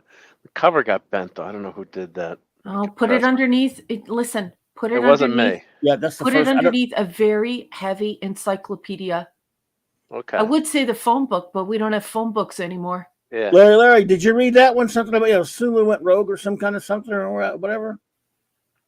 Or are you kidding? Because I can't remember to be. I thought you mean I'll take it. I think you're being serious. Yeah, I had a totally different cover of this one. This is the original. This is the first printing. I have the later printing too, but this is the first edition. So this one is, I guess it might be worth something. I don't know, but I love this book as a kid. Yeah, be careful. My favorite thing in the book, the whole thing was it showed you how long the Enterprise was. I'm trying to find that picture where it was back here, where it showed you the Enterprise. Oh yeah, here it is. Careful. I have my other version that I used to open up all the way, but careful. Yeah, see the scale in feet, and it would show you USS Enterprise, and you could figure out how big the Enterprise was. And Patrick Britt has it, the 77 frame. I mean, it had Son Lee. Hey, don't breathe on the pages, Mark. Yeah. You've been missed, Son Lee. Good to see you. Yeah, it's been the spine has been bent before. It's a but book, if you open it again, it's gonna happen, mess it right? up. Yeah, and I have another copy upstairs.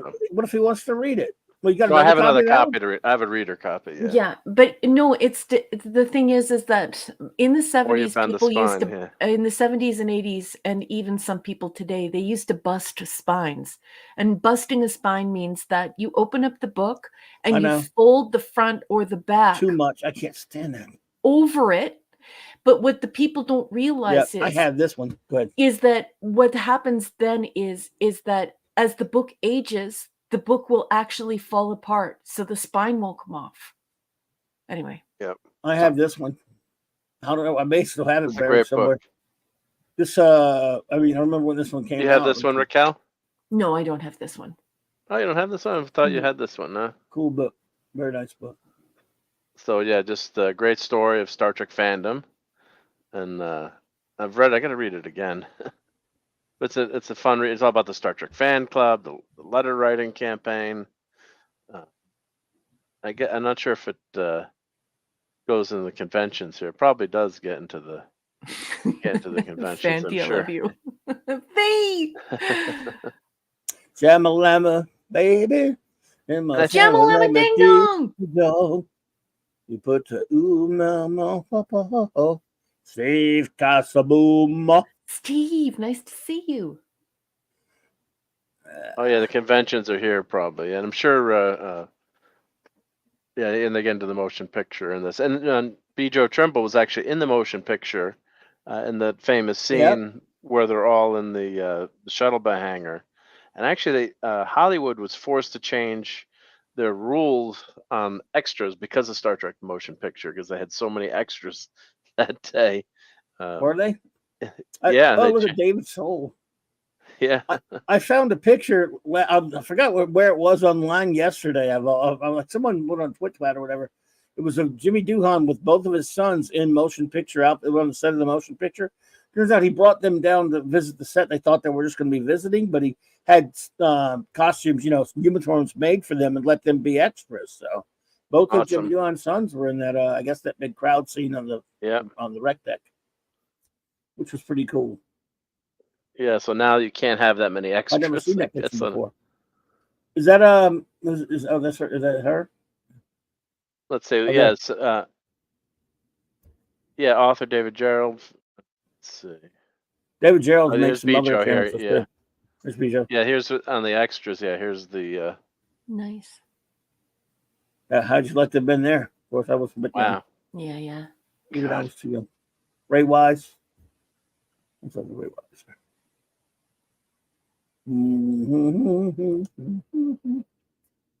I love that movie. It's just that movie. Great, that movie is love. I don't care what anyone says. Yeah, a ton of people there. Yeah. Look at Grace Lee Whitney. Oh man. I love Susan Grace. Sackett. Let's I see. do too. David Gerald, assorted extras. Yeah. So. He did. Classic. That's true, Larry. That's true. Classic stuff. Yeah. And then the other book I have was The World of Star Trek. Oh yeah. Oh man, I had a way different later printing though. That's nice. Do you have this one, Raquel, or? You got this one, number one? No, I can say for certain that I don't have that one, because if I did, I would have read it. I got the one that it's a bigger format. They did it right before Trek 3 was coming into theaters. And what I mean right before it had a synopsis of the plot in it, and it came out before the movie did. Wow. And of course, I was like, do I want to read this? And I couldn't stop. I mean, we were waiting for, we was called to search for Spock, so we knew Spock was going to be back. We knew that it was directed, but still we didn't know how it was going to happen. How are they going to do it? And the plot's right in there. And the novelization came out like right before it too, but we're like, do I want to read this plot? And finally, like some jackass I knew started talking about it. He'd read it, and he was lying. There was this dude ran into the city. We went to see Gremlins right before that, and he starts lying to us about how he got an advanced copy of Star Trek 3. I know what happens, and I say, yeah, I know what happens too, jackass, because it's in the world of Star Trek. It just came out last week. I almost kicked his ass in the theater. I'm sorry. Go ahead. Number one. What are you saying? No. I'm listening. I'm. Thank you, Clobby. I wasn't. I didn't actually want to talk. I'm just sort of blown away by this book. Oh, nice. There's the pictures. The pictures. Look at Jimmy. Oh. Yep. Yeah, it was just so much fun to get these books as a kid. You love that one, number one. Yeah. Yeah, Lasher, that's a joke that I always tell people whenever they do the Star Trek trivia, and the question is, who is the only person who appeared on Star Trek who appeared as themselves? And of course I know the real answer, but I always say Mick Fleetwood. Mick Fleetwood's the wrong answer. that's the wrong answer. He was on Star Trek, but yeah. And of course. But I know you know who it really is. Yeah, of course. Yeah. So William Shatner. No. Pardon? I'm joking, yeah. I know who it was. Stephen Hawking. Yeah. No, but if you're you mean asked the Self Empire is not real, or the Mugato? If you're asked that, it's a funny joke. I'm just saying. Yeah. Wait a minute. Are you saying Clint Howard didn't play himself? Tranya didn't even do his And own now voice. for the Tranya. And now the Tranya. He didn't even do his own voice. I know. I love that live. I love that episode. Corbite Maneuver is a masterpiece, in my opinion. I'll fight you all for it. Who wants to fight me on that one? You want to fight me, everybody else, in Corbite Maneuver? I dare you. I don't know what I'm saying. Iggy Pop was great as a Vorta. I thought he did a marvelous job. Yeah, he was pretty funny. Yeah. So let's see. What year is this book? Oh, shit, like 75 or is she? 73. Was it dedicated to? 75? 73. 73. Okay. Oh. Wowza. Valentine books. Oh, it's the second printing. First Second printing. printing. Oh, Second printing. it's not But it bad. was successful, right? May to But July. I think it's the same. I think that's the same cover for both printings. Probably the same. Oh, yeah. okay. The time scales has to duck out. Good night, time All scales. right. Thank you so much for joining us. Have a good Thank one, you for time spending scales. some time with us. I do thank have an X handle, but I'm just private. I'm like a super introvert. I'm sorry. Like it's not hard to tell that I'm an author. I'm really just not interested in having a public presence. But you How can about look me up. hosting a Star Trek game show? You can look me up under my real name, and I would be happy to approve of your friendship. I am on X under my real name. So, are you under the time scales? Because if you are, I can look for you as well. But I'll be happy to approve you. But yeah, I keep all my stuff on private. I'm not even on Facebook. Sorry, time scales. Midnight's Oblivion. Midnight's Oblivion. What's up, Midnight's? Actually, that's Mark's stuff he's showing there, and that's look at Yeah, that. so I went into the basement really Game quickly. I got show? to go catalog. I have probably like 50 Star What in Trek the games. hell? So I have, of course, I don't throw anything out. So I Yeah, saved all the boxes from all the video games Vanna I've ever White. bought, and they're all in Tupperware, or plastic bins. Yeah. Game show? Yeah. Are you timescales? Are you the world's largest Doctor Who and Big Finish story catalogs, ratings, and reviews community? I think that's you. Is that you? Did they just now request you? No, I'm just going to see if I can go and find him. Sounds like it to me. No. Are you in San Fake and- Francisco, California? This conversation in history was not complete without mention of GB Love. So I it's a hope CD. this is the time scales here. Could be. I love looking at these system requirements. So 4x CD-ROM, 16 megabytes of RAM, which my watch now has more RAM than that. Windows 95, a 640 by 480 monitor, a Power Mac, 13-inch monitor. It's just the Dude. CD-ROM. Lasher says, do not play Trek Seen It with Jessica. I have one of those Trek Seen It games, and I can't find anybody to play it with, so I haven't played it in forever. In fact, I don't think I ever played it, the one I have. That's why I have the old board game. Unopened. Yeah, mine's unopened. I still have the old board game from the original series from the early 90s, and no one to play it with. Larry. Oh, the photo novels. I still have all of them, and they were hard. They were hard to collect. The photo novels, yeah, I loved them. Although sometimes whoever worded them didn't go from the exact script sometimes. There you go. I love this tagline here. So you think you know about Star Trek? Like to amaze friends at parties by listing the girlfriends of Captain Kirk in order? Oh God. What? What? Oh, cool. Jessica Hosted by we'll play the board game because I mean, it's just when I got it back in the 80s, back in the early 90s, I couldn't find anyone. We had friends, we're just too lazy to get together to play it. And now we all scattered to the four winds because, you don't want to play it against somebody you don't think can hang with you. And, of course, you destroy me now with my garbage memory. But the good thing about it, it's the original series. So, Jessica, it's about the original series. So. That's the sound source. One day, number one, and Mark and I will sit at a table and play it. Yeah, that'd be awesome. Without Minimus, because he He'll kill us. The time scales. Are you the time scales on X? And I think you are, because you know my friend, the starry-eyed girl, and you also know Dr. Mew. That's Retro Dicky. This has got to be you. Is this you, time scales? Because I'll just hit follow, and then you'll be able to find me. Okay, that makes sense. That's probably him. Yeah, I would imagine so. Good to see you, time scales. So here we go. We got. Isn't it refreshing when you look at old products with Trek, and even if whatever your favorite one is no filth on it at all. Yep. I love no filth Trek products. I guess they went up to the DS9 is on here, so they know. I'm trying to see when this came out.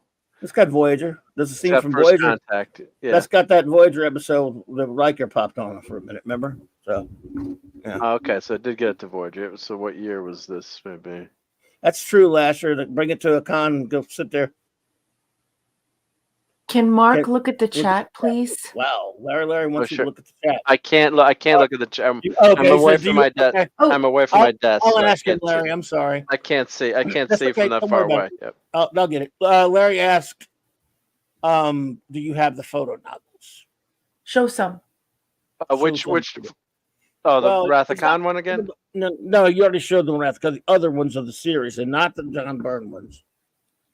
Gemma, got to go. I don't have any handy. Good night, everyone. Good night, Gemma. Good night, Gemma. Good night, Gemma. I don't have any. I don't have any handy with me, unfortunately. I just went into my. He doesn't have those. I have another. I have like 3 or 4 bookcases in the house, and one of them's in my bedroom. So if I tried to get that now, I don't think. Sorry, Larry. Get out alive if I woke up my wife. We'll show you one day. Yep. Sorry, Larry. Usually I see those things, sweetheart, but I was looking for the time scales. This is why I always tell you guys that I never look at my computer while I'm on the show, because I have to pay attention to the chat. So I'm just going to close my. I don't know how I just caught it. Yeah, I'm sorry about that. I'm away from my computer's across the room when I'm on this one. How many do you have? There were only like 10 or 11 of them. I only have I think I have the motion picture, I have the novel, and I think I have the motion picture one, and I think I have Star Trek 3, maybe 4, but I don't think I have that. I don't have that many. Did they do 3 and 4? I don't remember them doing it. They may have done 3. I don't know if they did them. Excuse me for 1 second. I'm talking about the episodes. Yes. Crap. That was.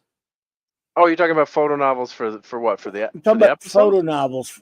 Yeah. Well, yeah. I don't think the only movies I thought they did with the first 2, but I'm not sure. I don't think they did 3, but they may have did. Or maybe I haven't. Maybe I'm thinking the novelizations, because I would whenever the movie came out, I would buy. Right. See, they did photo novels in the 70s. I mean, something like the early 70s. Yeah. I gotta go through. I gotta organize all my Trek stuff in one spot. I have it like all spread all over the place. So, I got a ton of books, but they're all spread out. Spread out everywhere. Yeah. I'm not sure. You could buy a bookcase. Larry, I do have bookcases, but they're all like I should organize them so all the Star Trek stuff is on one bookcase. He says photo novels, not others. Jeez. I'm not sure what we're misunderstanding. I think we're understanding you well. Photo novels. Yeah, the book. Yeah, when they did the movies, right? Yeah, with all the picture books. No. Yeah. They did episodes, then they did motion pictures, then they did Trek 2. You just showed us I got you. They're like that one you did for Trek 2, except they were in color. They did the episodes and the motion picture. I got you. Yep. I think that's what he's talking about. Yeah, I don't have any of the episodes. He said Mark won't answer. Mark's answering the best he can. Sorry, because I have my desk is on the other side of my room, and I have bad eyesight, so the chat is really small. I'm like 6 feet away from the chat. So what are you waiting for, Larry? He's answering you. Can you hear me, or? He just says, "Wait." I mean, I hear you. Are you all hearing Mark? I hope you guys can hear me. Good night, JD Lewis. Good night, JD. Thank you for being here, and thank you for buying a copy of my book and giving it away to somebody on World Book Day. JD Lewis, you rock. Yeah, buddy. You're not. Is everyone hearing Mark? Because we're hearing him through. I hope so. I hope you guys can hear me. Yep. Yeah. Because I'm on my headset. I'm on my headset mic away from my desk. So. Yeah. Yeah. Patrick doesn't hear. They can hear you from my Star Trek. Yeah. So you're being heard. How many photo Okay, good, novels? yeah. Okay, how many photo novels does Mark have? Is the question. I don't know. I do not know. I have. He's not sure yet, Larry. He doesn't know. He's got a bunch of stuff, man. He's just. I just have no. I don't count like how many. Stuff. I just. I don't have a list, unfortunately. Of what. But he can look into it and find out for you, I'm sure. So photo novels, but they are really cool. Yeah, these. Thank you, Steve. I'll show a picture of them now. So here's one for City on the Edge of Forever. I'm back at my desk, but let me show. You can put this up real quick. Let's see here. Let's see. Let's see. Share screen. What you looking for? Yeah. So I was just going to show. Yeah. So here's for example. These are photo novels. Yeah. Yeah. And I had all of them at one point. Yeah, those are phenomenal. And years later, they did. Need a spreadsheet of these. Yeah, these are pretty cool. Yeah, and years later they did. Well, this doesn't count. It was the same thing, but John Byrne did his comic book series using photos from the episodes. Yeah, everyone is demanding that you create a spreadsheet post haste. They're disappointed in you because you should have a spreadsheet for this. I failed this show. Also, books should never be in boxes. You need to free your books. Imagine how beautiful your house would smell if you took all those books out and put them out. You know how great it would smell? Look, foreign editions. Photo novel 4. They did them out of order, of course. They just did them like at random. You're out of order. You're out of order. Wow. I might end up having a couple of these, but everything's on bookshelves. It's just I had that. I think I had all the American ones, obviously. Yeah. But they're spread out. I actually have like some bookshelves at work that I have some stuff at. So it's I'm not as organized as I should be. Yep. Steve Casaboom, love it, man. I love it. I love your comments. I do have a spreadsheet of my CDs and DVDs, but not my books. Yeah. Well, better snap to it. Yep. Get on. I love these. Yeah. And these are the kind of things too. I mean, if you're a collector, thrift shop hunting, a lot of times, you can find things out in the wild. Of course, the problem is a lot of times people think, oh, it's got to be worth $1 bazillion. I'm not gonna, it's like, come on. This is another. I have that. I have the later edition of that. The first, go back one. This one here. That's technically the first Star. It's not the first. It's technically the first Star Trek novel, but it was like a young reader's novel type thing they did, called Mission to Horatius. And then later, sometime in the late 90s, they did a nice reproduction of it. I got that. I never got the original. The original's probably worth a lot. But as far as novels go, like that were like from a different publishing house. Then, of course, but the actual first of the regular pocket novel series that were for main readers and stuff was this one, right? Yeah. Was Spock Must Die. This was a different company. This was this was the first one technically, but as far as the series of the pocket book novels and stuff, Spock Must Die. Yeah. People really like this one. I couldn't get into this one. You liked it? I don't like the idea. The chat is calling for your self-flagellation. Just wow, that sounds dirty. I better put myself in the agony booth. Yeah. Or how about this? Your agonizer, please. Fiona, those cool. I love those the log books, the novelizations of the animated series by Alan Dean Foster. That's some great. We did a bunch of those, yeah. I think I had all those at one point. Probably still do. And those James, what's great about those James Blish adaptations of the episodes is he did them from like earlier scripts or something. They're not always exactly, verbatim for the episode. They're kind of different. And I don't know why Where No Man Is Gone Before is number 2. Right. Because they didn't do any kind of order whatsoever. Well, number 1 was City on the Edge of Forever. Yep. I have that one. Oh man, those are So, great. And so, I remember back when we started. When I started getting them later after the fact, you could find them pretty easily at cons and stuff for a few bucks. Now the price on those suckers now, I don't even want to know. They're up there. yeah, I might have a couple. I got to go check my. That's true. Check my Purchase book. Fiona Alan Dean Foster. I met him at a con back in the 80s. Of course, still around. He did Yep. a lot of adaptations. Master of the novelizations. Yes. Peter David did a lot of novelizations too. Yep.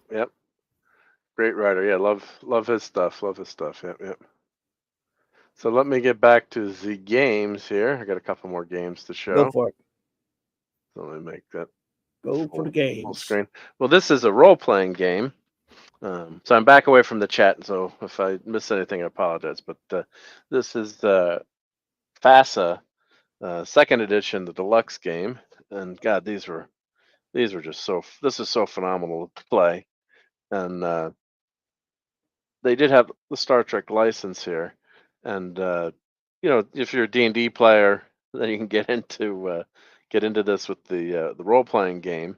So they have a officer's manual, cadet's orientation source book, game operation manual, and the Star Trek combat role playing game, which was just so much damn fun to play this Star Trek combat game. Of course, so video games were in their infancy back then.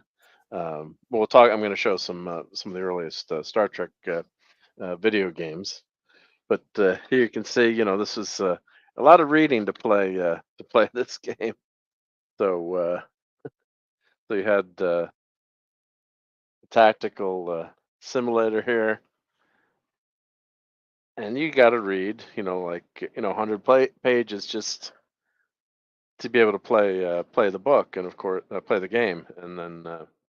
You've got these great pictures and illustrations. So it's all the map is a hex that you're playing on, and you've got all the different turns and the rules. And I couldn't play it today. I'd have to read the book again. It's been so long since I played this. So, but I play this all the time. My friend Rob and a couple other buddies, and you had counters. You'd have these Star Trek cardboard ships you could put. They would cut out, and it was a 22 by 33 Starfield map sheet, and you had your scoring books, pages there. But you just learned everything about the Star Trek universe. That's that classic cover. If you grew up at a certain time, and then you've got your cheat sheet in the back, your firing chart, your range, the damage here, movement 3, firing phases, dice roll, basic aim damage, what got damaged, plasma damage, cloak detection, slim chance, turn stress chart, what happened to the ship. So it's bringing the world of Star Trek alive. So that's your damage control display when you're playing the game and what's getting damaged. So all manual, all paper and pencil. What you do, you could cut this out and go to the copy machine, and or I just stick it on the copy machine and make 10 copies. So you have your original, and then of course all the great ships and the descriptions of the ships, space station, outposts. So you really could get into Star Trek here. I have to interrupt for 2 eggs of a puppy's tail. I'm so sorry. I just want to welcome SL. Thank you so much for joining us. Steve Casaboom, don't you worry about it. They are upping the autocomplete on the autocorrect. So it's trying to guess what you're going to say 2 or 3 words ahead of you saying it. And it's usually an epic fail. I also want to make this personal request that everyone please Rover Zathras. What do you do now? And William Shakespeare. Hey, Good William. evening. Hey, William. Working. Lurking and working. Okay. Well, good to see you. Thanks for being here. Thank you for stopping in. What are you doing, Zathras, you old rascal, you? There's a supplement for the triangle. Vast neutral area between the galaxy's 3 major powers. Place where man's past is not discussed. So this is basically another area of space to explore. So it's like a dungeon a module. If you had, if you're a dungeon master, you'd have a module that you could buy that had all the information. So this is basically, this area of space. This is who's here, the personalities, and it's up to the game master to run the game. And here's all the information: the Klingons. Here's the introduction of the Triangle. The Federation of Planets. So it's a serious undertaking to play a game like this. It's not let's just play, let's pop a tape in. So this is going back. These are some of like photocopies of the manuals and some of the game sheets here with copies. And well, actually, here's some gameplay in here, probably. Maybe, or that's an example there. So yeah, because you'd have to, when you're playing the game, you need, like I copied this page out, so you had that ready to go. Oh yeah, here's some gameplay here. Yep. So I had the Excelsior Mark 1 here. Yep. So we could spend hours. We're gonna flip the Master Control Book. So here's the contents of this is all the ships, Starfleet and friend, foe, and these are all the consoles. You'd buy this, and then like I said, you'd make a copy. So each, like the Romulan Nova, had its own control panel with stats. So if you're Klingon L9, you got your stats there. So whatever ship, here's the Excelsior Mark 1, first page. So it can be intimidating to play a game like this. Cadet's Orientation Source Book. I'm forgetting how in detail this was. My God, they've got. But I mean, just if you bought this on eBay or something, it's a great Star Trek read. Telling you all about the tricorders, and they're making up the rules for how this would interact in the game world. But it's just a phenomenal. I guess I probably read. Yeah, I did read all these at one point, I'm sure. Then you got your officer's manual. I don't know if this all came with this box, or I bought some of these.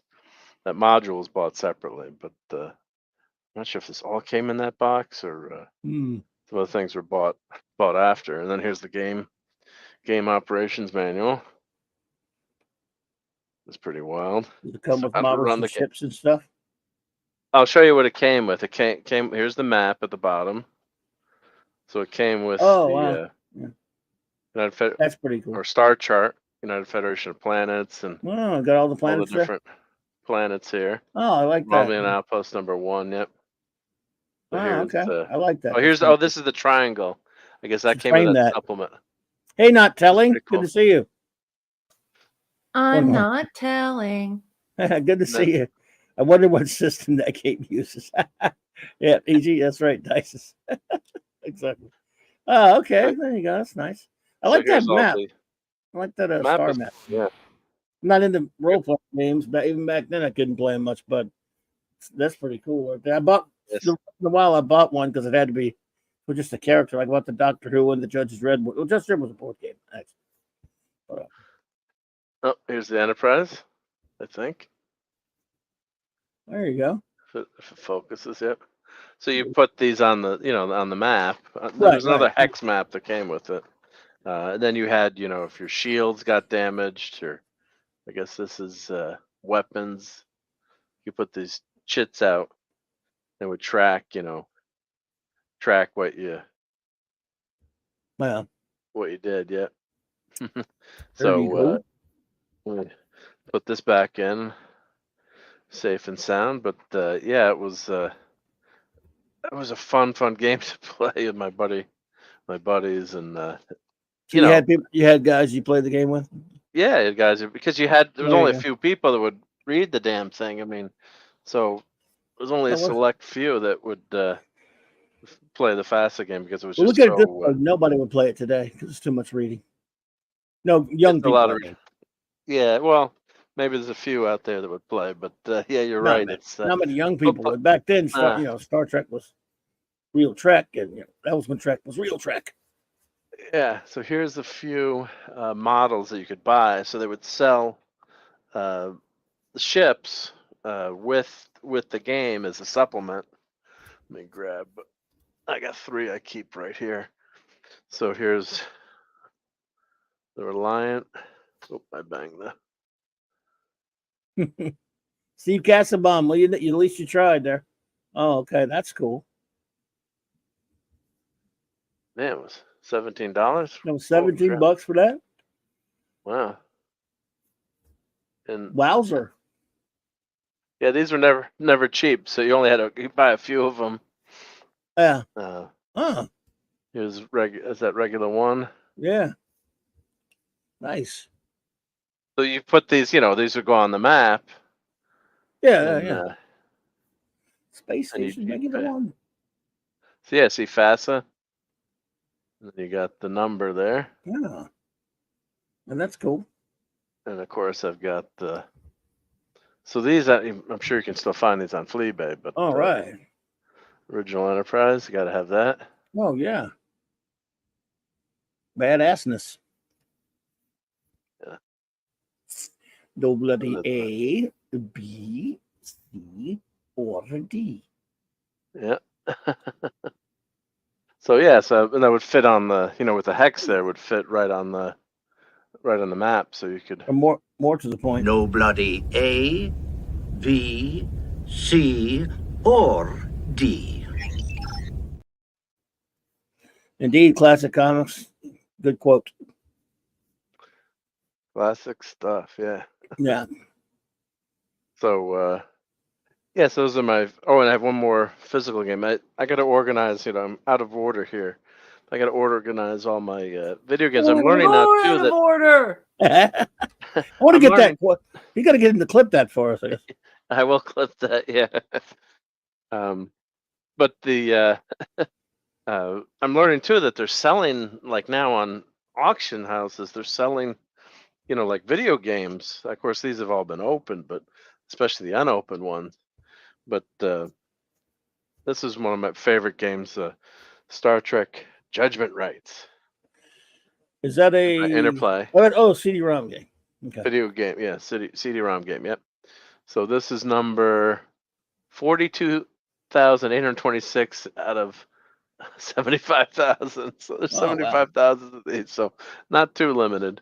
But they came out with a special collectors. This one got beat up. It might have gotten wet in the basement there. But you got limited edition. The 25th anniversary game. Well, this 25th? one, yes, I do have that. Yeah, that's an awesome one. Yeah. Wow. So this was just, they still do that today. Of course, they sell like a limited collector's edition. So I don't know where. Oh, she's empty, Jim. Oh, what the hell? Well, I probably, the book in this is probably so cool. I probably have it on my bookshelf. Oh, it got all moldy. Wow. I gotta clean this up. But Jessica says yes, if you want to get that sticker off the bottom, hit it with a hair dryer for a few seconds to soften the binding agent and the sticker. And it will come right off without tearing or damage. Oh, thank you. That's a good tip there. Good tip. Thank you. So thanks, Jessica. This came with. This came with a VHS. Yeah. Yeah. Of Sit on the Edge of Forever. Yeah. So and of course it's got. Just take a seat in the captain's chair as Gene Roddenberry joins you on screen for an interactive interview, answering a galaxy of intriguing questions. Imagine that, Raquel. Wow. So that's pretty cool. Right awesome. One-on-one personal interview never before seen in the U.S. is a must for serious collectors. So I'm gonna have to dig out what I did back in the day. I had a binder with all my games in them, like a 3-ring binder, and you'd buy those disc holders. So I would put all my games in there, and believe it or not, I actually have 3 Century CD spinners that are like jukeboxes for CDs. Mm-hmm. So I have all my games in these. I've got to actually put them in and just unload them, I guess. But back in the day when you had physical media, so I've got like 300 of my CDs in the CD holder. It was all, and there's a program, so like if you want Star Trek Judgment Rights, you click on it, it would actually spin the jukebox and eject the CD. So this, let's see, what are the, so it comes Adam with the Gray. Hey, CD-ROM. no, no. Pewter, I don't even know her. Doesn't pewter have a whole bunch of lead in it? Like I wouldn't be touching my mouth after I touch those pieces, right? Because no amount of lead is safe. Yeah. True. And Superman can't see through it. That's for sure. Yeah. Let's see. In So all this seriousness, like these older games, you have to be very careful with that, right? When you have pewter, you definitely don't want to. Yeah, unless unless you want to lower your IQ by a couple of digits. I can't afford to lose anymore. So no, I'd be in trouble. Yeah. Mine's low enough as it is. Well, it's a huge problem. I mean, it was still in jewelry all the way up to the 2000s. There were stores that were selling jewelry, earrings, and children's earrings, and children's necklaces, and board game pieces, all the way up into the 90s and 2000s. Fiona says that's old pewter. They make it without it now, but this pewter he's got here is old, so I don't know how old. Well, yeah, and if it comes from different nations that have different standards, it's not about the age; it's about where it's made, right? Yes, this is 1995, I think. This game. Wow, we're making Fiona sick. Oh no! You just have to turn the video off. I'm getting nauseous. I'm sorry, Fiona. Sorry. Well, I'm trying to hold this, but yeah, it says Star Trek Judgment Rights CD-ROM game. Gene Roddenberry and Leonard Nimoy interactive interviews. Behind the scenes video hosted by Leonard Nimoy. #1 rated original Star Trek episode Sitting on the Edge of Forever on VHS. The collector's pin, one of an exclusive series of 8. It's the Wobblies. I'm sorry. Sorry. I don't have a steady hand. Oh, I think I have that Mark. pin. Damn it, Mark. Do I have that pin up on the wall? Hey, here? Cinema Gulp. Cinema Gulp. What's up, buddy? Gulp. Oh, you know. All right, here we go. What? What? All right, talk about Mark knowing where his stuff is. Let me get this out. So this game I got in 1995. But guess what I just found here? What? Star Trek Judgment's right. I'm sorry, I banged my camera. That's a small game. Wow. No, this is the collector's pin that comes in the box. I know. I'm just. Oh, jeez. Yeah. Yeah. Through this madness. So there's 1 of 8 collector's pins that you got with that. That's cool. So I have that on my bolt. I knew I had. Well, that's pretty. So, yeah. And I got the VHS, so I have my pin board here where I keep a lot of my. I like it. Keep a lot of my pins. So yeah, I can't find some things that. Let me put them back. It's almost worth celebrating with the most annoying sound in the world. Just kidding, nothing. Yeah, yeah. Clobby. I'm just kidding. Clobby, I will shin kick you. Just kidding. Don't do it, Mark. Okay, I won't do it. Yeah. He's now he's going to do it. I'm not kidding. I was kidding, but as a joke, I don't want to do it. You don't do it? No, please. No, definitely not. I love it, but you love it? Raquel's behaving. She doesn't deserve it tonight. If she was misbehaving, we would do it to her, but we would, yeah, probably, right? Yeah. But we like Raquel so much, we won't.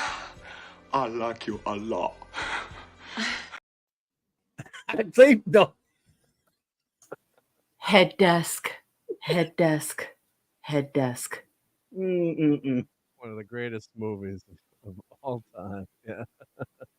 So they stopped making pewter with lead in 1974. Good to know. You know. So those figures are safe then, I hope, or you should be good. I wouldn't trust it, but you know. Oh, well, I mean, he's not going to eat it.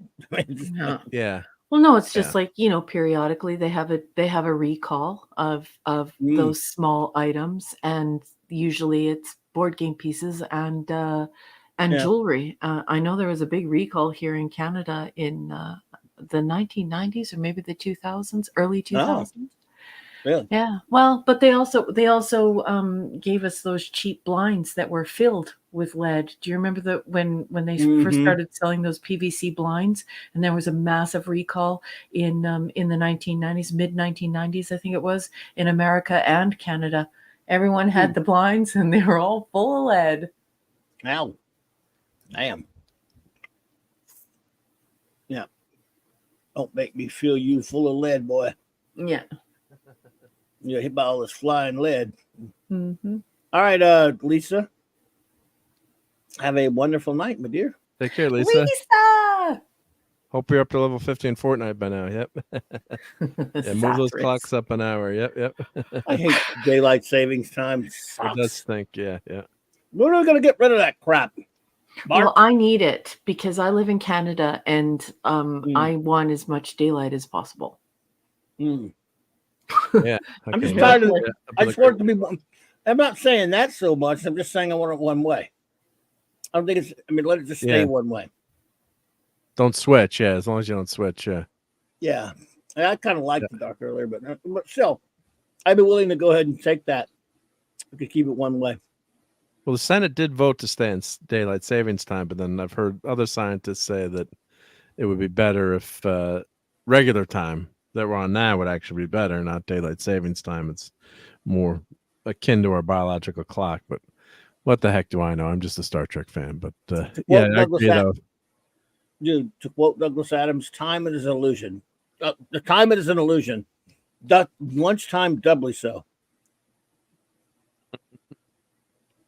Right? You did say that. And then to which Ford Priest said, no, to which Arthur Dent said, oh, great. Oh, very deep. You should send that into the Reader's Digest. They have a page for people like you.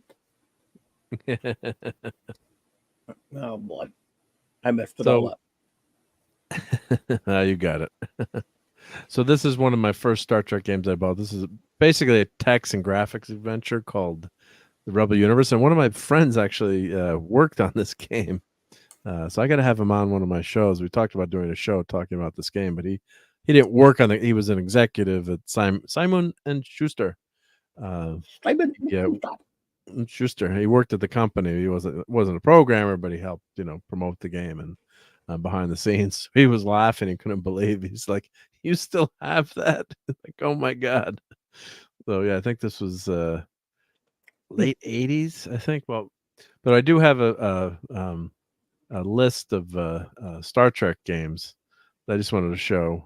So I'll share my screen here. Is it a spreadsheet?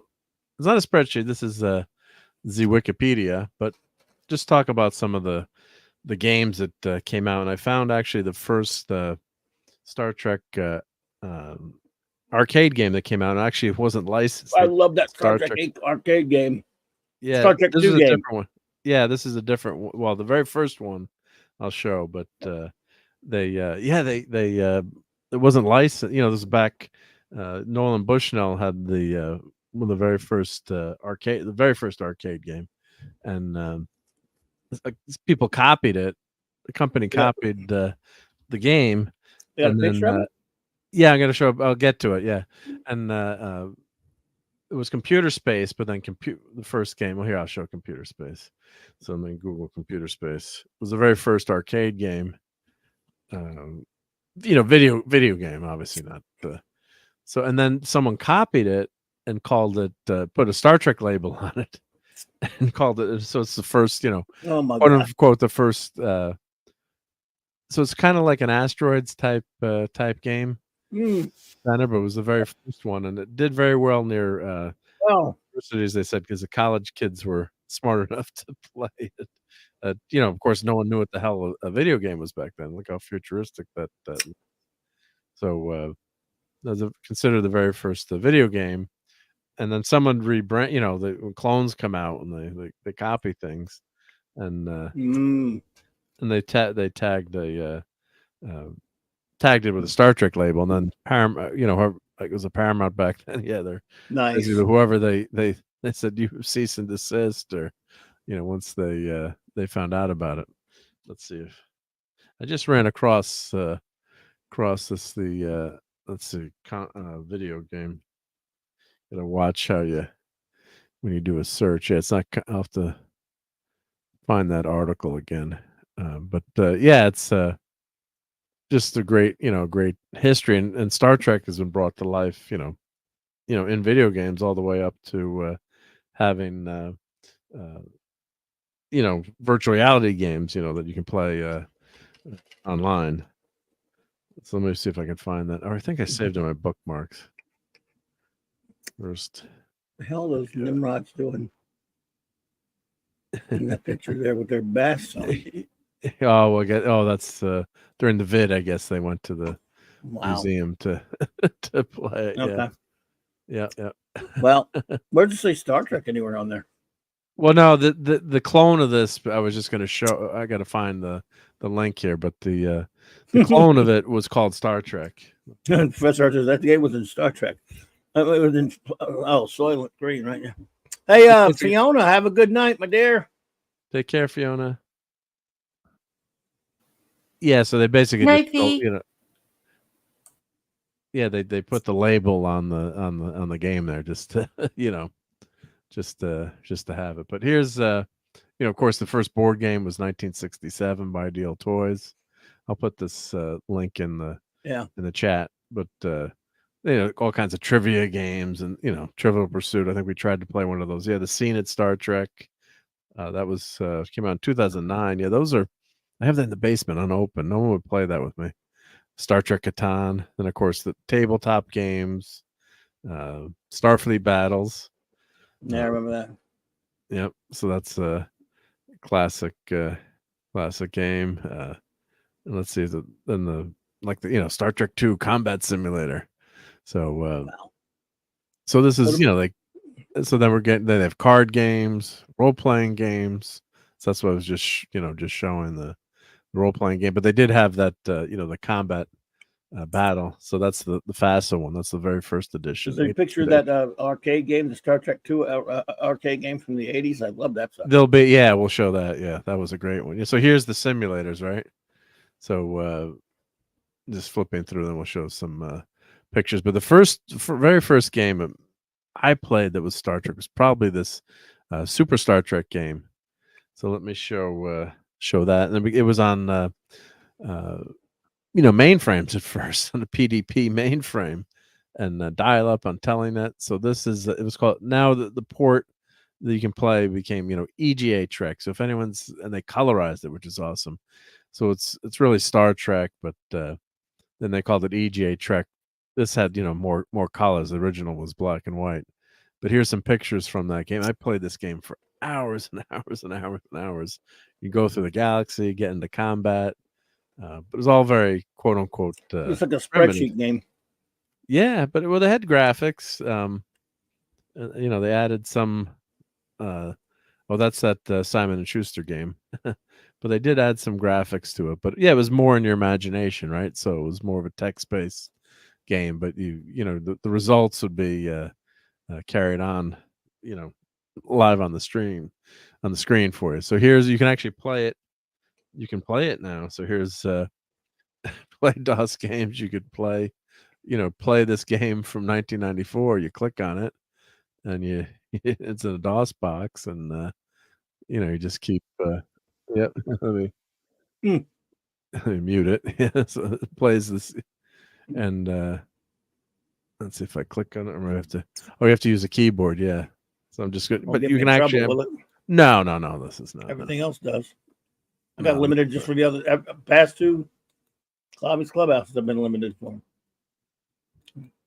Yeah. So this is just this is a video game from the 90s, but here's the you can go full screen, but this is the ship, where you are, your coordinates, chart of the known galaxy, main viewer, but just gives you an idea of I'll exit out of it now, but you can still play that. Yeah. So and thank you, your Muslim uncle. Yes, your level of collecting, holding on to cherished items is legendary. Thank you. Yep. It's a fun thing to do. Yep. It is indeed. It is indeed. Yeah, so Bridge Crew is 3D virtual reality game you can play now. So so here's the Star Trek Operations Simulator. I'll show those. So here's that was one of the first. Oh, do you remember this one? So Star Trek. Yeah. That's it, isn't it? That's not then the simulator you're thinking of. I know which one you're thinking of. Yeah, let's see if they've got. Came out after Trek 2. Yeah, the Star Trek. You sit down in it. You sit down in it. There was right? a sit down one, but there was a stand up one too. Yeah, I've seen both. Yeah, played both of them. Yeah, the same game. Yeah. But there were just, it was a sit down one for some reason, and a stand up one that I usually saw. But they had this one mall not too far, it was kind of far from us. But when we would go there for years and years after they had that game. Yeah, that was. Let me find that. Yeah, so Whatever it was called, just called Star Trek. Trek arcade game. Yeah. Yeah, let me find the picture of that one. But that was a super. Yeah, that was a super fun one to. So yeah, you'd sit down in it and play it. Yeah, I think this is it here. Well, I'll just pull the screen over. Wasn't it this one where you'd sit down? Yep. That's it, right? But it was you had the wheel.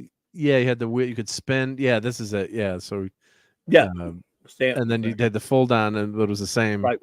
Same thing, and then you'd spin the ship around. You had the three different views. You had your ship where you were aiming, and then you had your shields and controls there. Can I jump in just for 2 eggs of a puppy's tail? Sure. I just want to say, Larry, yes, I loved the Star Trek pinball game. Oh, yeah. And I just want to say to Patrick Burt, Patrick, thank you so much for joining us. And I hope you will join us again. You were great company tonight. Everyone say goodnight to Patrick. Patrick says goodnight, everyone. I need to be up early tomorrow, earlier with daylight saving time. Yeah. Daylight savings time. Live long and prosper. Well, Patrick Burt, peace and long life. We'll see you next week. And good evening, Patrick. CLS Studio. Hey there, CLS. Good to see you. So, number one, I love the pinball machine. What's it? Yeah, the pinball was the pinball machine. The pinball was fun. Yeah, I'll find that. Why is there a Voyager game?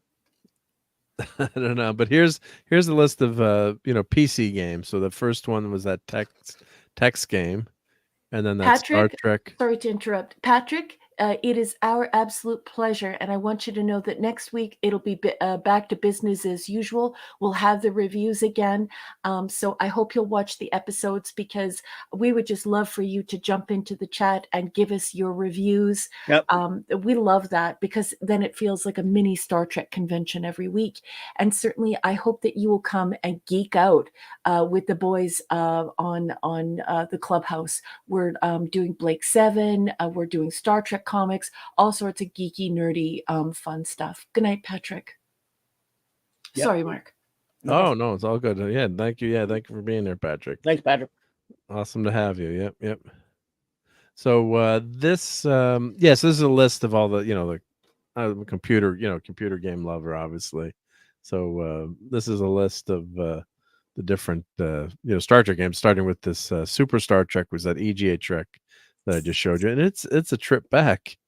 Then of course you've got Apple Trek, which was that port of that basically Star Trek 3, 1979 video game for the Trash 80.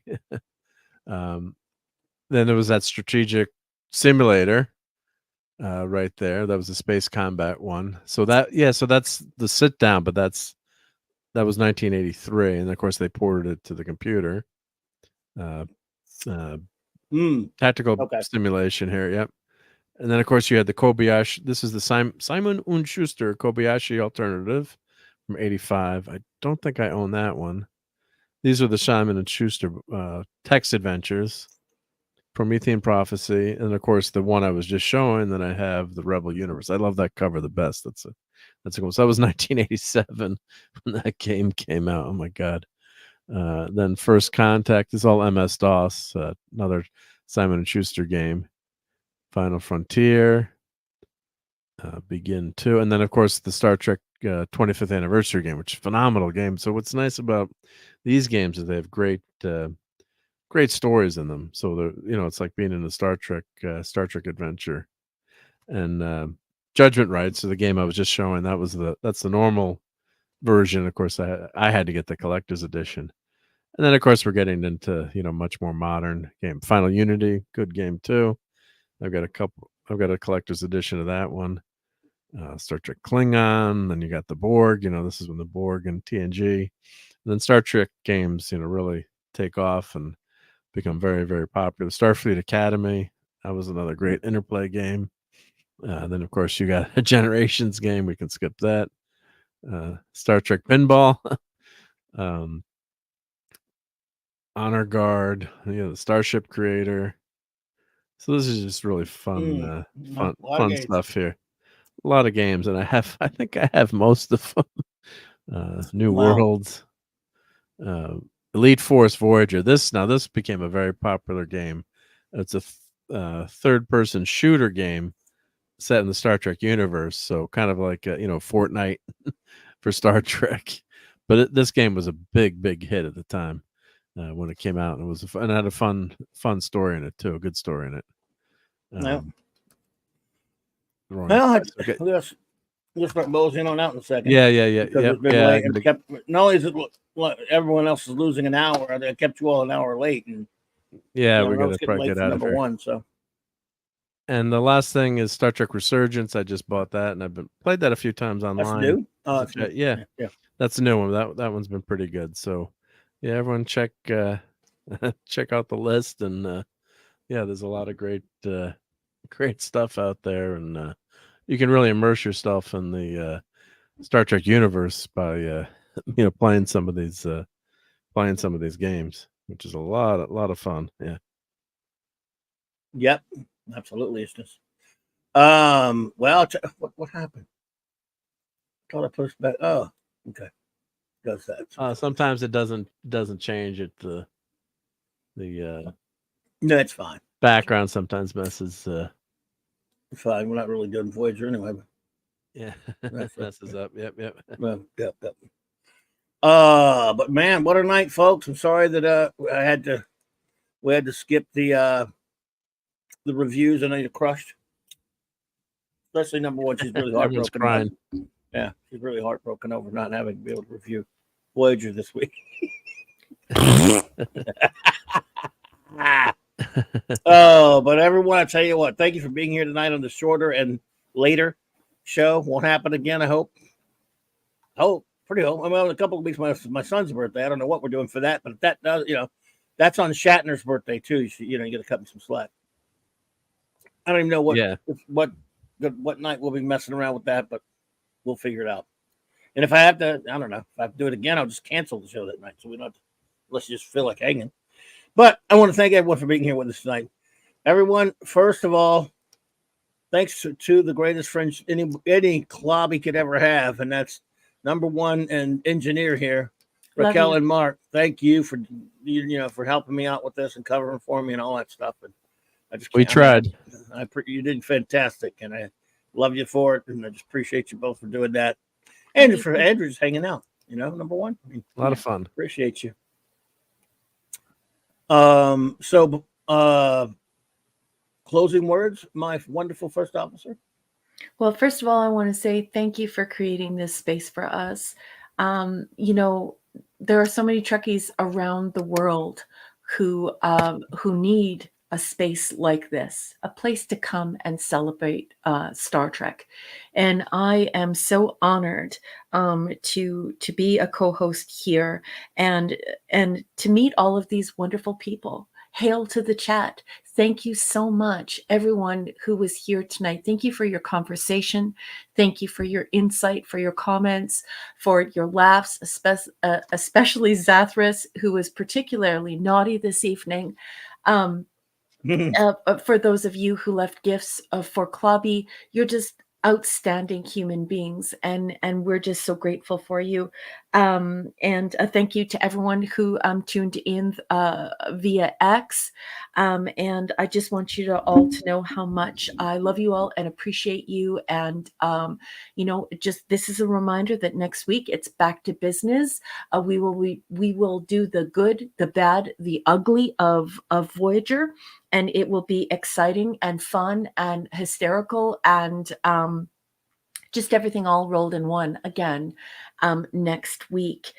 Before I leave, I just want to shout out my patrons on Patreon.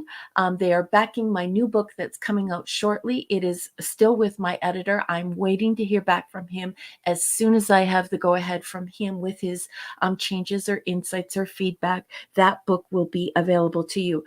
Science Fiction Tales Volume 1 is still on sale at Barnes & Noble and at Amazon. If you like episodic, a classic science fiction that doesn't tell you what to think, that doesn't tell you, how to feel, you might like my stuff, and I could sure use your support.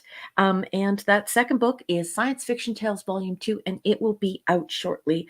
I just want to thank Larry for his generosity and his kindness and his friendship. He's a marvelous human being. I also want to thank Tony Stark, who has also been incredibly generous with me in backing my book. I also want to thank Sean Carter, Penny Lane, Shooter, Gwagnar, Dave, Chris Persia, Scuba, and Leslie Pete. I love you so much. Eric K and his trusty dusty Chinese dog Kirby, Enigmatic Drop Bear, Michael and Cassandra Beacom, Mark D with a C, Anti-Derivative Jill, Jilly Jill, Maximum Redstone, JT Cook, Dadman and the Dadman Clan, Lord and Lady Thoth, and of course Lance, and Rob Altus, Tyler, Jeff Wyatt. Thank you so much, Jeff. Rod Thunderheart, and Bazarus. I am going to have that book out to you as soon as possible. I'm so excited to show you the new artwork by the new artist, incredibly gifted artist, a super creepy cover that I'm very, very excited about. And I just want to thank you all. Once again, I just want to give a special shout out to Lord Thoth, Larry, Eric K, Gwagnar, Bubba Doom, Chris Persia. Thank you so much for spreading the word all over social media about Clobby. You don't have to use your social media for that reason, and yet you do. And a special shout out to Chris Persia's father. He's dealing with high blood pressure. That's a very scary thing when you start getting up there in age. So if you are someone who prays, could you please include Chris's dad in your prayers? It can be very scary for a kid, and if you don't pray, you can just, send a note or send an emoji or just send your support or just good feelings Chris's way. And I think that's about it. Once again, thank you to everyone who left Clobby a gift tonight. That was so incredibly generous of you. Thank you for helping to keep the lights on at this virtual comic book shop. Clobby's this Clobby's channel, and it's just so great for all of you to be supporting him here. I also want to thank Mark D with a C, who doesn't usually participate with us during the show on Saturday Night Star Trek, and yet he swooped in to give me a hand until the captain could be here. Please make sure you're following Mark on YouTube and on Twitter. He also has a Patreon, and he is a maker, and he makes beautiful things. And with that said, I'm going to shut up now. Captain. Well, number one, before Mark says something here, I just want to remind you that there was one little thing that you did not mention. What? This.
Coming soon, folks. You're a sweetheart. Coming soon. Well, I think we should just show that every now and then, get everybody ready for it. I love you, Clubby. Oh, Thank you for everything that you've done for me. You have been such an amazing friend over the last 4 years. I just want you to know how much I love you and appreciate you, truly. You have been one of the best friends I've ever had in my life, and I will never stop telling you that, because I really appreciate you, sweetheart. You are a true Southern gentleman, and I'm so happy you're my friend. Hey, back at you. Love you, and just I really appreciate what you did for me tonight. Glad to be here. Thank you. Play the real 2S bridge sounds. I don't have those, Larry. Well, I do actually have those, right? But I have a boatload of them. I do have a bunch of them on my computer, but I can't really. I'm not supposed to do that, actually. Anyway, so Mark, close out. Thank you for giving me a chance to try to help fill in a little bit tonight. You were terrific. Yeah, great. Thank you. And I just posted a link to that very, very first Star Trek arcade game. I finally found it. I thought I had saved it in my file, and I got it. So, yeah, I hope you guys enjoyed that trip down memory lane. So you can click on that link later and check out that very first Star Trek console. But looking forward to Sunday Night Geekery tomorrow night, and I got to run a Pinewood Derby in the morning, so I can't hang around too late tonight too. Yeah, with the clock going back, so I got to run the computers. Yeah, so this is the wrong weekend to schedule something on Sunday, and everyone, I hope they don't miss whatever they're going to on Sunday morning, be it a church service or whatever. Yeah, it's a rough weekend. Oh, there we go. There we go. Nice. Real sound effect. So there you go, Larry. Awesome. So it's great to hang out with everyone tonight, and we'll play some Star Trek video games. Yeah. Love it. Speaking of that, by the way, next week. Was that the most annoying sound in the world? I think it was. Yeah, I think it was. Was it? But you're not gonna do that, right? Should we? No. We'll just do this. Hey, Jim boy, y'all ever have a real cold Georgia-style nut julep, huh? See how nice we're being. Been nice. There you go, Larry. I was some shocked. Good night, Jessica. Good night, Jessica. Thank you for being here. So our episodes for next week, folks, are The Disease, Course, Oblivion, The Fight, where there might be some violence, we don't know. And then the X-Men fight the Juggernaut. He looks kind of weird right near the Juggernaut, but the X-Men apparently. How do the X-Men get on the Voyager? Oh, it's a crossover, like Marvel, Star Trek, Next Generation. By the one, number one, we're not kidding, by the way. There was an X-Men's Star Trek crossover in comics. 2 of them, actually. Oh, wow. One with the original crew and the X-Men. The other one with TNG then. Look, wasn't my idea. Anyway. So there's your thrilling episodes for next week. All right. We'll shout them out real quick. We'll show note them and we'll shout them out really quickly. In fact, we show notes again, Mark, with going to be geeking out tomorrow night on the Geekery Injure Geeking Week. Week of Geek, that is. Monday night, I'll have, of course, the first show on Earth B with the great J-Man, and then later, Monday night marks the Comics Talk. Tomorrow night marks 3 years where we lost the gentleman that show was named after, so we'll mention him for sure. Our good friend. And, of course, the rest of the shows next week, Wednesday, Thursday, Friday, and anyway, enough of that. Our wrenches, of course. Eric G. Chris Persia, T-Bot Martin, Lord Thoth, J-Man, Mighty Steady, Cal L, Fatty Alcidy, Maxie Redstone, and Larry. And now we got them out in alphabetical order in the back, don't we? In alphabetical. Go for it. I'm sorry. I didn't mean to interrupt you. No, I'm just trying to make you laugh. I love it. I love it. Just there's a stupid delay. So like when you stop talking, I'm like, I'm gonna play this one. This one will make them No laugh. problem. Then there's a delay, and then you start talking. I'm like, damn it! Is there? Weird. Yeah, Well, there's a delay. Oh, well, I'm gonna shout You're out. already in Canada, all the way in Canadian land. So Canadian. yeah. So yeah. Yeah. Here's the quick shout outs, and we'll turn it off, folks. To all of you, because we do it every week. Adega Outlaw, Apollo Means Minion, Autumn Gray, Bro Goo from my old hometown, Bugadoom, Bubadoom, Classic Comics, Darth, Dave G Sound, Dave D. That's Dave D. Duke Lito and Trady. Yep. Weird. I don't know a Dave D. Okay. Well, thank you, Dave D. Duke Lito Atreides, Empress and M, Enigmatic Drop Bear, Eric K. Again, of course, Chris Persia, both were here. Thank you both. FKH, Tim, Herc 130, JD Lewis, Jessica Baker, Joe Dog, JT Kirk, King Dolphin TV in color, Larry, Lisa, Mr. Angel, Penny, Phantom Outsidey, Princess Fiona, Putin's cat or dog, Rob Altus, Sandra Feliciano, Scribe Light, SFX, F314 Saber Tooth Raptor, Sean Carter, Simply Steve, SP4H, Taylor Swift is greater than nothing. I mean, greater than Disney. Same thing. Matt J.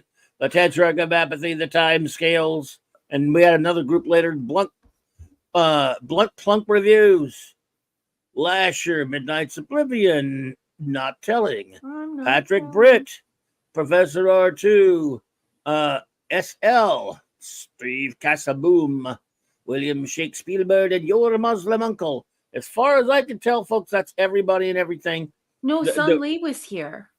Son Lee was here. Okay. Yeah, where did he I might have go? missed a few when I was away from the. That's okay. Cool. Yeah. And CLS Studio. Yeah. Was here as well. Okay, that's good. We got most of them done. Zathras was here. You forgot Zathras. Yeah. Crap was here for sure. Yeah. Oh, I added another list that I added to the list. So. Okay. But he wasn't on that. Yeah, but that was the second list. Private chat. I saw that. I read the second list. Oh yeah, but Zathras was there. Yeah. Dave G Sound. Yeah. The Zathras wasn't on the second list either. Oh, That's okay. I missed my copy. Oh no! Look, you did. I missed him, not you. I'm an idiot. There we go. That's okay. Yeah, we're both idiots. First letter of his name. If you want to be pedantic about it. You did a good job. It's okay. You did good. All right, so everyone, thank you so much for being here. And now we should play us out and have a marvelous remainder of your weekend. And sorry about that lost hour. Make up for it somehow, any way you choose. Good night, everybody. Trek on and clobber on.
I'm the guy with the gun. The word is given. Groovy. I just love clobbering time.